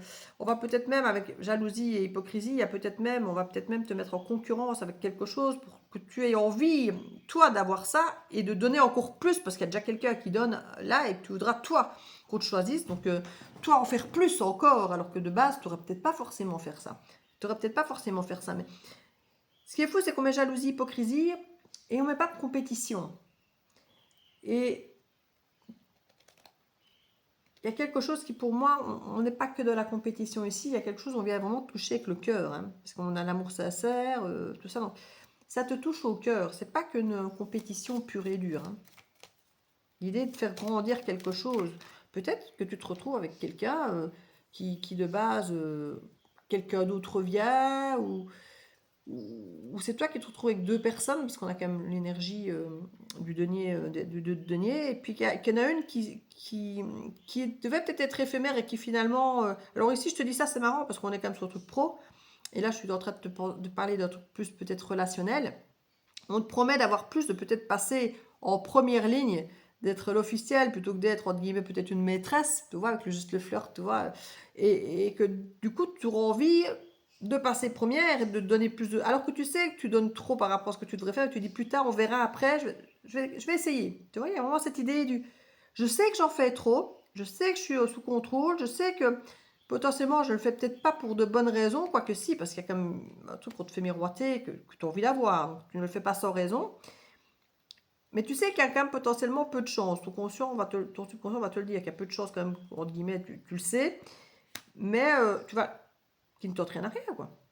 Et une fois de plus, je dis, si tu y vas dans cette conscience, il n'y a rien de mal fait. Hein. Quand on sait à quoi on s'expose, même si ça n'empêche pas de souffrir, voilà, consciemment, on peut se dire, ben voilà, j'accepte l'idée peut-être de me ramasser, de me brûler les ailes, mais je sais que je vais au casse-pipe. On ne me ment pas, même si l'autre peut-être te ment, mais quand on voit, qu'on comprend que l'autre nous manipule, que l'autre nous ment, mais qu'on se laisse gentiment faire, parce que quelque part ça nous arrange, tu vois, que c'est une manipulation douce, ou qu'on la voit et que voilà, on a analysé nous notre propre cheminement et qu'on accepte l'idée, par exemple. Quand on a la conscience, tout est ok, j'ai envie de dire. Par contre, quand on ne les fait pas en conscience, ça c'est très différent, évidemment. Mais là, pour moi, j'ai l'impression que tu as la conscience de tout ça. Que tu sais les risques que tu prends. Ici, on nous parle effectivement du chariot. Je crois qu'on était à novembre ici. Mai, juin, juillet, août, septembre, octobre, novembre. Novembre, on nous parle du salaire juste, bientôt. Donc, qui nous parle de salaire, nous parle de ce fameux équilibre hein, avec le chariot où on prend des décisions. On sent qu'il y a une emprise énorme, que tu as conscience que tu vas devoir donner beaucoup, trop par rapport à ce que tu vas recevoir, mais tu te dis plus tard. Alors, on regardera ça plus tard. Pour l'instant, je vais donner ce qu'il y a à donner. Et puis ici, avec le chariot où on prend une décision, on se dit que bientôt, il y aura un salaire juste. Donc, tu vois, c'est dans l'attente d'un équilibre. Et c'est là parfois, voire souvent le piège, c'est que on imagine, on donne beaucoup parce qu'on se projette en disant, je vais faire et après, ça ira mieux. Après, il va se séparer de sa femme. Après, j'aurai un meilleur poste. Après, j'aurai un meilleur salaire. Après, j'aurai des vacances. Après, il y aura ça. Et après, et après. On attend toujours le après. Et dans certaines situations, le après, ben, il n'arrive jamais. C'est quelque chose qu'on nous vend pour nous manipuler, pour nous pousser à donner toujours plus. Et on se rend compte parfois qu'on a abandonné tout ce qu'on a, le après il n'arrive jamais, et parfois même ça dégringole, et on continue parfois nous-mêmes à s'automotiver, à se projeter dans le après. Parce qu'on a parfois connu des moments qui étaient sympas, qui étaient comme les débuts d'histoire, hein, qui sont parfaits. Mais j'ai vécu ce début d'histoire parfait, donc je sais que ça peut exister. Donc je vais continuer à donner beaucoup pour qu'après je retrouve ce truc du début. Ce qu'on sait généralement, c'est que ça n'arrive jamais, ce genre de choses. Donc on est peut-être dans ce type un peu d'énergie, où on se dit je vais donner beaucoup, comme ça j'aurai rien à me reprocher, et puis on verra après. Là, tu espères quand même prendre une décision pour que bientôt récolter un salaire juste, hein, avoir quelque chose d'équilibré. Alors que tu sais dans un premier temps que tu vas beaucoup donner, tu le sais, mais tu dis mais plus tard je regarderai être plus équilibré. Et là il y a une forme de promesse d'équilibre. En tout cas c'est ce que tu espères dans ta décision. Décembre, échange, riche et évolué. Avec le roi de bâton, comme je l'ai dit, il y a beaucoup de déplacements, beaucoup de discussions. C'est un leader qui a son petit monde autour, qui est admiré, qui est beau, qui vibre, qui sait ce qu'il fait, qui est passionné. Beaucoup d'échanges, beaucoup de discussions qui font évoluer parce que forcément, échange d'idées, c'est fluide, échange d'opportunités. Ça peut te faire effectivement évoluer d'une idée à une autre, d'une personne à une autre, d'une situation à une autre, d'où la fidélité et trahison ici. Cette idée de peut-être se trahir ou d'être trahi. par cette idée charismatique où on écoute, on voit du monde, voilà, on bouge, on voit des gens, et, euh, et être face à quelqu'un ou toi qui rebondit d'un truc à un autre, d'une personne à une autre, d'une situation à une autre, d'une option à une autre, et dans l'absolu, une fois de plus, quand c'est fait en conscience, c'est ok, parce que ça peut être une recherche simplement de trouver ce qui te correspond, ce qui te convient, ce qui est bon pour toi. Et on a juste derrière, en janvier, ce fameux ralentissement avec ce fameux pendu, ce changement de vision. Et c'est en allant voir d'une certaine façon s'expandre autrement, autre chose ailleurs, en voyant des gens, du monde et discuter, que tout ça peut arriver. Hein. Et là, on avait quand même créé, manifesté, hein, et intérimaire. Tu vois. Il y a quelque chose ici, l'intérimaire nous reparle de quelque chose d'éphémère. C'est peut-être pas un travail en tant qu'intérimaire, mais ça nous reparle de quelque chose d'éphémère, et plus éphémère qu'un contrat à durée déterminée, par exemple, quelque chose de plus... C'est le ralentissement qui peut aussi simplement être éphémère ici. On se permet de créer, de manifester peut-être d'autres choses. Il y a une autre approche, hein. Comme je dis, il y a changement de vue, il y a changement de vision, changement d'angle, de faire une approche différente pour moi ici. C'est momentané en plus en janvier. Là. En février, ça donne quoi? Organisation familiale, sur le 4 de coupe, qui était, comme je disais, frustration, tourner vers le passé, ralentissement, on ne voit pas forcément les nouvelles options qui s'offrent à nous parce qu'on est trop à regarder les anciennes, réorganisation familiale ici qui vient se mettre sur la sexualité sacrée. Donc il y a quand même, à mon avis, l'idée d'avoir envie d'adapter un petit peu notre environnement, notre vie, nos horaires, pour justement ne plus retomber dans l'excès du passé. Parce qu'on a conscience qu'on ne peut pas fonctionner comme ça indéfiniment, que ce soit, comme je dis, d'être contrôlé ou de contrôler un environnement. On se rend compte qu'on a vu d'autres choses, d'autres façons de fonctionner. On sent peut-être qu'on s'est trahi soi-même en donnant justement trop. On est à nouveau dans une situation où on sent bien qu'on nous a manipulé en nous promettant quelque chose de monts et merveilles ici, et qu'on se rend compte que la promesse n'est pas forcément tenue, ou que même si elle pourrait être tenue, c'est de toute façon trop qu'on te demande pour ce que toi tu peux donner par rapport à ce qui t'est donné, qui te nourrit ou non, voilà, que ce soit le cœur, l'âme ou financièrement, tu sens que le déséquilibre, il n'est pas possible pour toi d'être entretenu comme ça. Là, tu crées autrement en janvier, tu adaptes un petit peu, tu crées, tu manifestes autrement, en changeant ton angle de vue, momentanément, et en février, on sent que tu commences déjà tout doucement à adapter certaines choses par rapport à ton environnement, ton organisation familiale, par rapport à ce qui t'anime. La sexualité sacrée, c'est vraiment ce qui t'anime. Ça peut être la mission de vie, ça peut être ce qui touche vraiment le cœur, ta passion, mais ta passion durable, pas la... Et encore, quand on parle de sexualité, si, sexualité sacrée, on est sur une passion durable, on n'est pas sur du feu de paille, on n'est pas sur de la passion déchirante, dévorante, qui brûle et qui détruit. On est ici sur quelque chose où on essaye, peut-être que la petite coupe en question, tu la vois, hein, et que, mais en tout cas, tu adaptes en fonction des 3 coupes qui sont tombées, là, que tu regardes potentiellement, tu réadaptes ça pour réajuster davantage, mieux cet équilibre du donner et recevoir, de ce qui te nourrit, de ce qui ne te nourrit pas, et de l'énergie que tu donnes, que tu envoies, peu importe, que ce soit relationnel, amoureux, pro ou autre. Il y a vraiment un besoin de rééquilibrer tout ça. Mars, compétences, formation. Et c'est sur le célibat et le tout quitter. Alors c'est marrant parce que ici on a vraiment l'idée d'aventurier et d'engagement sur l'idée de découvrir d'autres choses. Et là, on a vraiment l'idée de tout quitter pour être libre. C'est vraiment ça que le célibat, c'est pas que le célibat amoureux ou quoi, ou de couper un contrat d'engagement avec un boulot. Le célibat, c'est vraiment de trouver une forme de liberté. Et ici, il y a vraiment l'idée de peut-être avoir envie de nouvelles compétences, de formations qui te permettent justement d'ouvrir le champ à des choses nouvelles, à pouvoir... ouais, c'est une forme d'autonomie, mais d'autonomie émotionnelle. De se dire, voilà, maintenant, j'ai juste envie de suivre mon cœur, ma passion, d'aller vers ce qui me nourrit, et de plus m'agiter dans tous les sens pour essayer d'aller gagner quelque chose, où je suis chaque fois déçue potentiellement que ce que je gagne n'est pas à hauteur de mon énergie donnée, peu importe le milieu, la raison ou le secteur.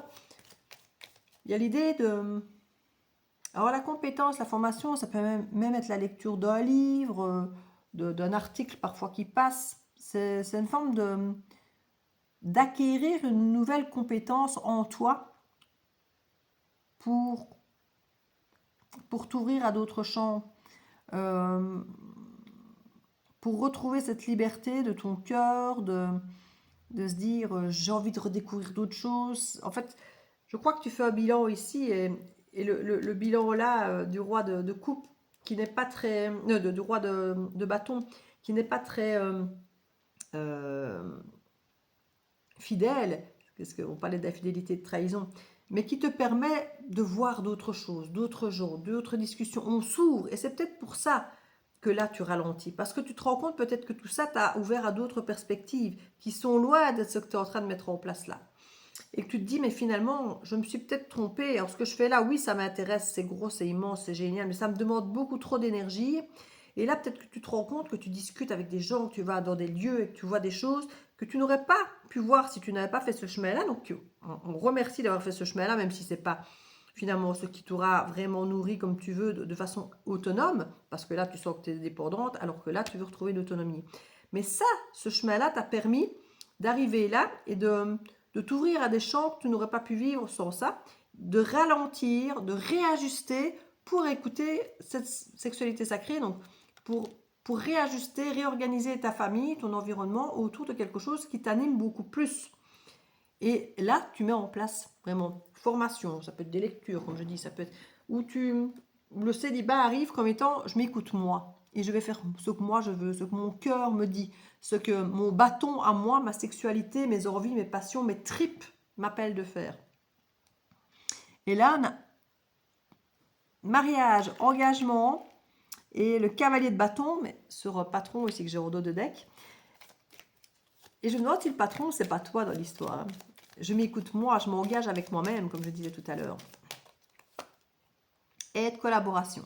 Il y a quelque chose, hein, il y a potentiellement peut-être un patron réellement, ou un partenaire, ou une aide. Mais pour moi, une aide ou collaboration, c'est pas forcément un patron, mais ça peut être quelqu'un, ça peut être un patron, ou quelqu'un avec qui tu collabores, ou tous les deux patrons, c'est possible aussi. Mais il y a l'idée effectivement de... Là, le mois d'avril, pour moi, tu es moins engagé. Alors, je ne vais pas dire moins engagé, parce qu'on a la carte justement d'engagement, donc tu n'es pas moins engagé, mais j'ai l'impression que c'est un engagement plus avec toi-même, avec ta liberté, avec ton plaisir, ton bonheur, avec tes mouvements, tes déplacements, tes discussions, et pas là, dans le contrôle, dans il faut faire, il faut à tout prix pour aller décrocher ça, toi. C'est quelque chose de beaucoup plus léger, de plus volatile, mais de tellement plus passionnant, de le faire avec le plaisir de le faire parce que tu aimes ça et pas parce qu'il faut, parce qu'il y a un truc premier à la clé qui pourrait bien peut-être si tu donnes tout ce que tu as. Non, là, c'est l'idée, j'explore, je prends ce qu'il y a à prendre et il y a un engagement un peu par rapport à ça. Alors, tu peux peut-être t'engager dans une entreprise ou quelque chose où tu vas négocier de garder une forme de liberté, de pouvoir avoir... alors, je ne vais pas utiliser le mot contrôle parce que c'est justement de ça dont tu sors, mais tu gardes toi-même une forme de contrôle sur ta vie pour ne pas sentir que tu dois contrôler ton environnement ou que tu dois être contrôlé par un environnement, mais de rester toi-même maître de ta vie, de ta destinée, sans avoir besoin de contrôler ou sans qu'on te contrôle.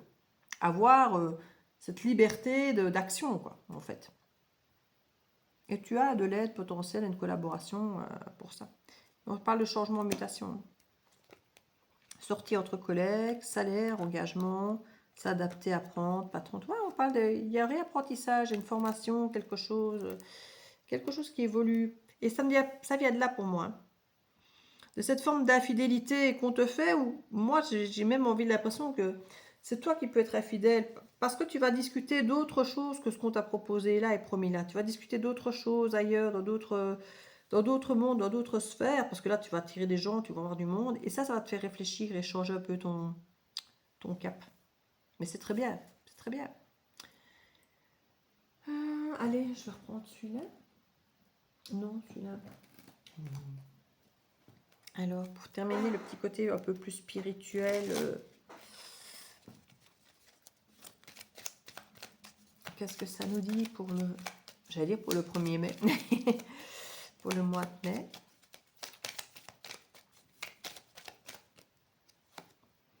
La santé. Alors, on nous parlait d'une clarté de l'esprit qui, clairement, l'as d'épée peut simplement même te faire du bien déjà de voir que les choses sont claires. Quand on sort d'un flou, qu'une idée arrive, il y a quelque chose qui s'anime en nous. Quand le flou disparaît, quelque chose devient comme une certitude, une clarté, quelque chose de net. Ça enlève des poids. Le fait d'avoir cette clarté de l'esprit, je crois qu'au niveau de la santé, c'est bon pour nous.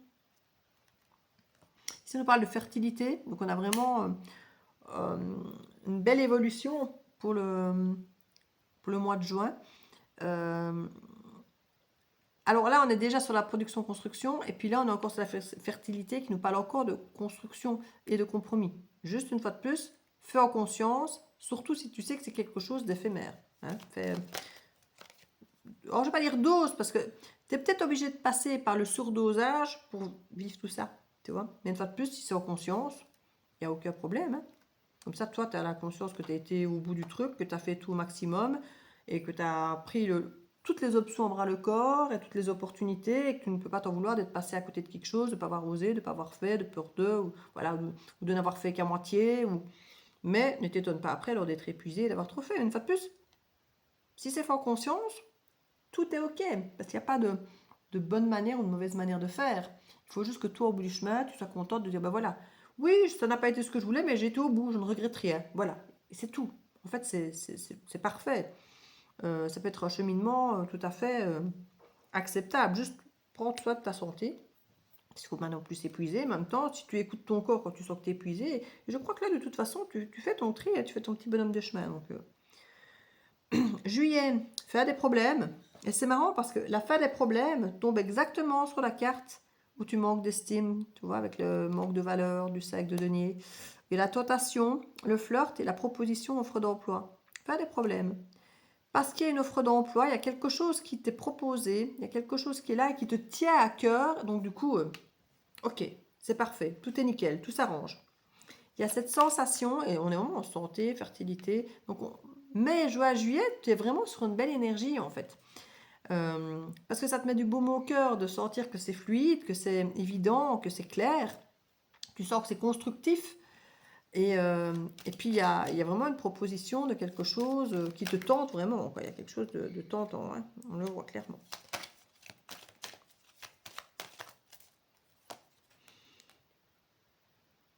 Août, on parle de l'action. Et ici, on parle vraiment d'amour sincère, de s'engager, de s'affirmer avec le 7 de coupe. Donc, plusieurs options. Et on a au moins l'action. Hein. L'action d'aller choisir, à mon avis, de s'engager, de s'affirmer dans ce à quoi on tient, ce qui nous fait vibrer, ce qui nous touche dans les différentes options possibles. Septembre, on nous parle de cadeau. Alors,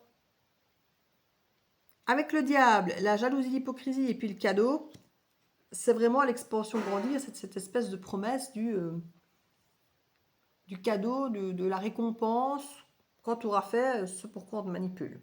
Hein, potentiellement. Alors ça peut être un vrai cadeau dans un premier temps, hein, pour te montrer, regarde, je te fais déjà ce cadeau-là, et tu auras encore plus gros dans quelques mois si on arrive à faire ça, si on arrive à ce statut-là, à ce niveau-là.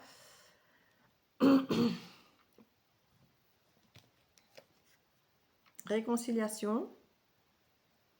Parce qu'on a quand même le roi de denier avec le conflit et la dispute. Il y a une idée de réconciliation parce qu'on se dit oui, je le ferai plus tard. Donc il y a une espèce de report qui réconcilie un petit peu l'état de conflit qu'on a en soi ou avec l'extérieur. Parce que là, avec le roi de denier, on est quand même sur quelque chose de très cartésien, de très terre-à-terre, hein, comme je dis, de très équilibré dans le donner-recevoir. On peut avoir un moment, un conflit interne ou avec l'extérieur, parce que justement, on sent que là, on va t'en demander beaucoup pour ne peut-être pas récolter autant, en tout cas pas tout de suite, parce qu'il y a quelque chose de potentiellement promis, mais qui est loin d'être immédiat. Mais parce qu'à ce côté plus tard, ça réconcilie un petit peu le côté cartésien de se dire, je vais faire tout ça pour rien. Non, c'est pas pour rien, j'aurai plus tard. Ok, plus tard. Il y a un petit peu cette négociation interne ou avec quelqu'un où tu acceptes momentanément de faire plus que ce que tu devrais. Voilà, il y a un gros projet, on te demande d'être là jour et nuit et week-end. Voilà, tu dis, voilà, momentanément, au début, je veux bien, mais après, non, quoi, tu vois. Mais après, ça roulera, on aura d'autres opportunités, d'autres partenaires, on aura plus d'argent, donc on pourra déléguer à d'autres personnes. Tu vois, ça peut être voilà, des trucs un petit peu dans cette idée-là. Ok, pour commencer, c'est possible, je veux bien.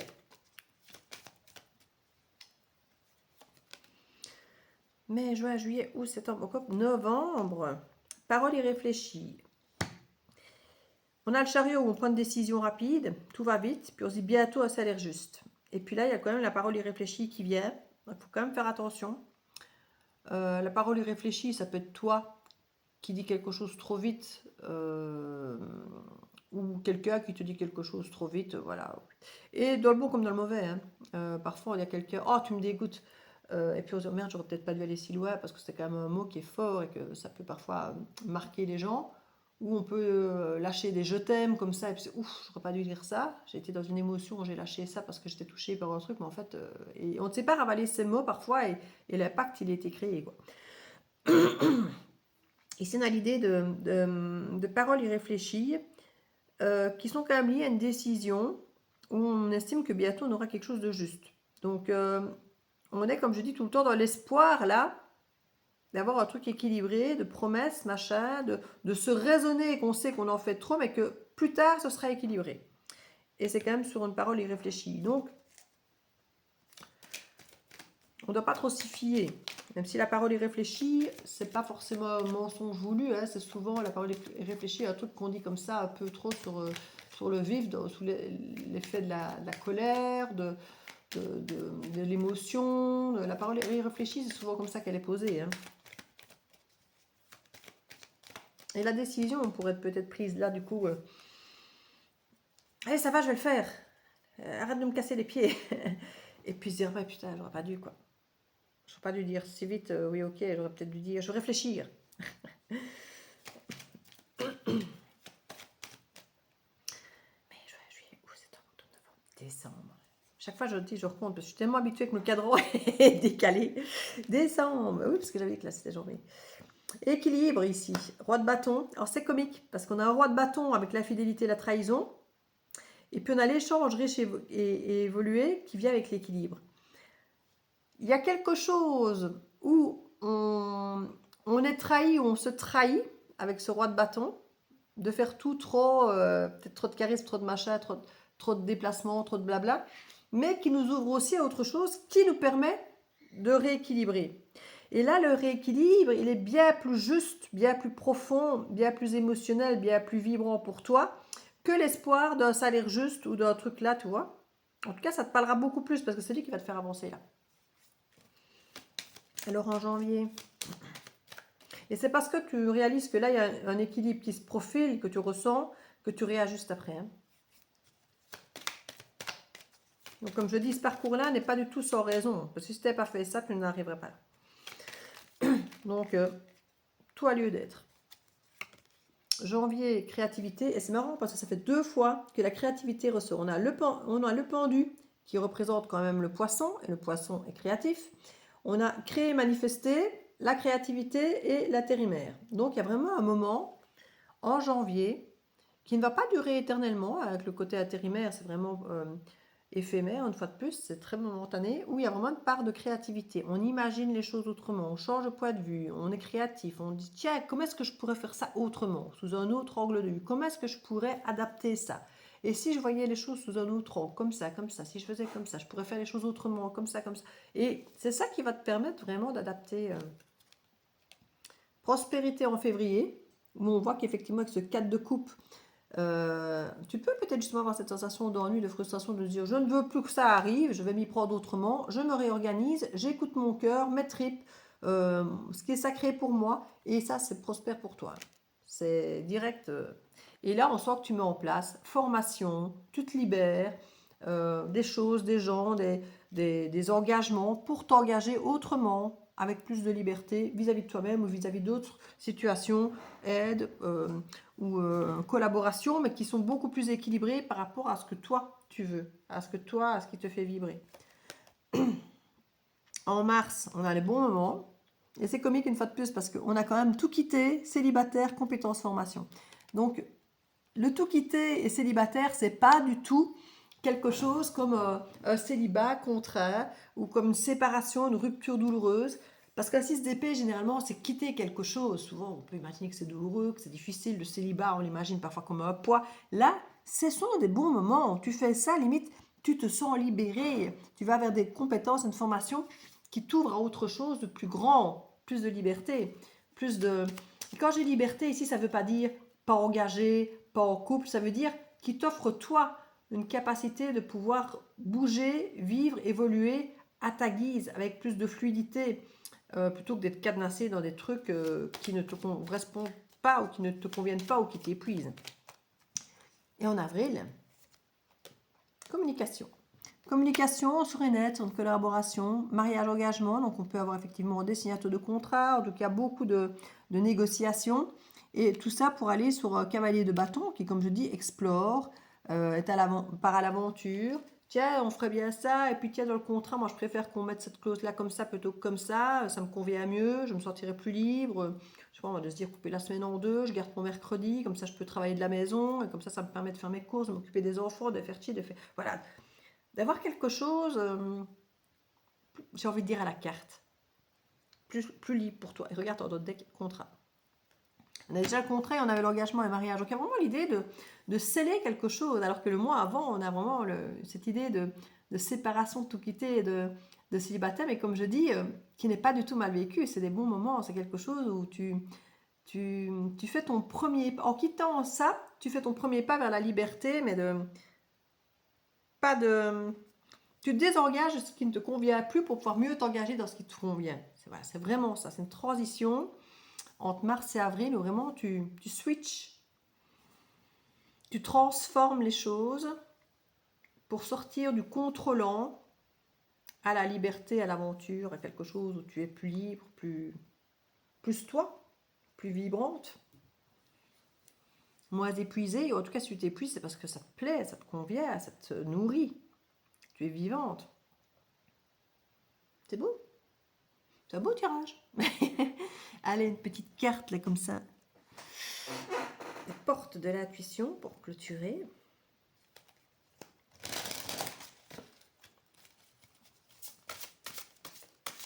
Voilà. Celle-là. Et l'ouverture, bah oui. S'ouvrir à l'amour et au non-jugement transforme tout. Mais ça peut être clairement l'amour de toi et de ce qui te fait vibrer en général. C'est pas forcément une relation de couple. Ici, c'est l'amour, pour moi, l'ouverture sur l'amour, sur ce qui te fait vibrer, sur tes propres passions, sur ce qui nourrit ton cœur, ton âme, sur ta joie. Et la fin du passé. Tournez la page du passé, vous avez un fabuleux potentiel d'exploiter. Ouais, ça se ressent très fort en fait dans ton tirage. Ici, c'est vraiment t'ouvrir à ce qui te nourrit, émotionnellement parlant. Que ce soit des gens, que ce soit un boulot, une activité, un environnement. Tu as vraiment une ouverture ici par rapport à ça. Tout se transforme. Et ça se voit très très fort en plus sur les derniers mois là.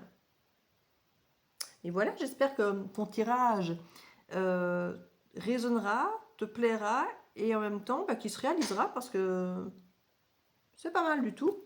Ça reste, je pense, du lourd parce que il y a des moments voilà, de doute qui sont peut-être pas sympas, là où on s'épuise un peu. Mais tout ce cheminement est super nécessaire pour vraiment, début 2027, là, être sur vraiment une belle transformation, plus juste pour toi, plus équilibrée. Tu me diras, hein, tu me tiendras au courant. Je te fais des bisous et je te souhaite une magnifique semaine. Ciao, ciao!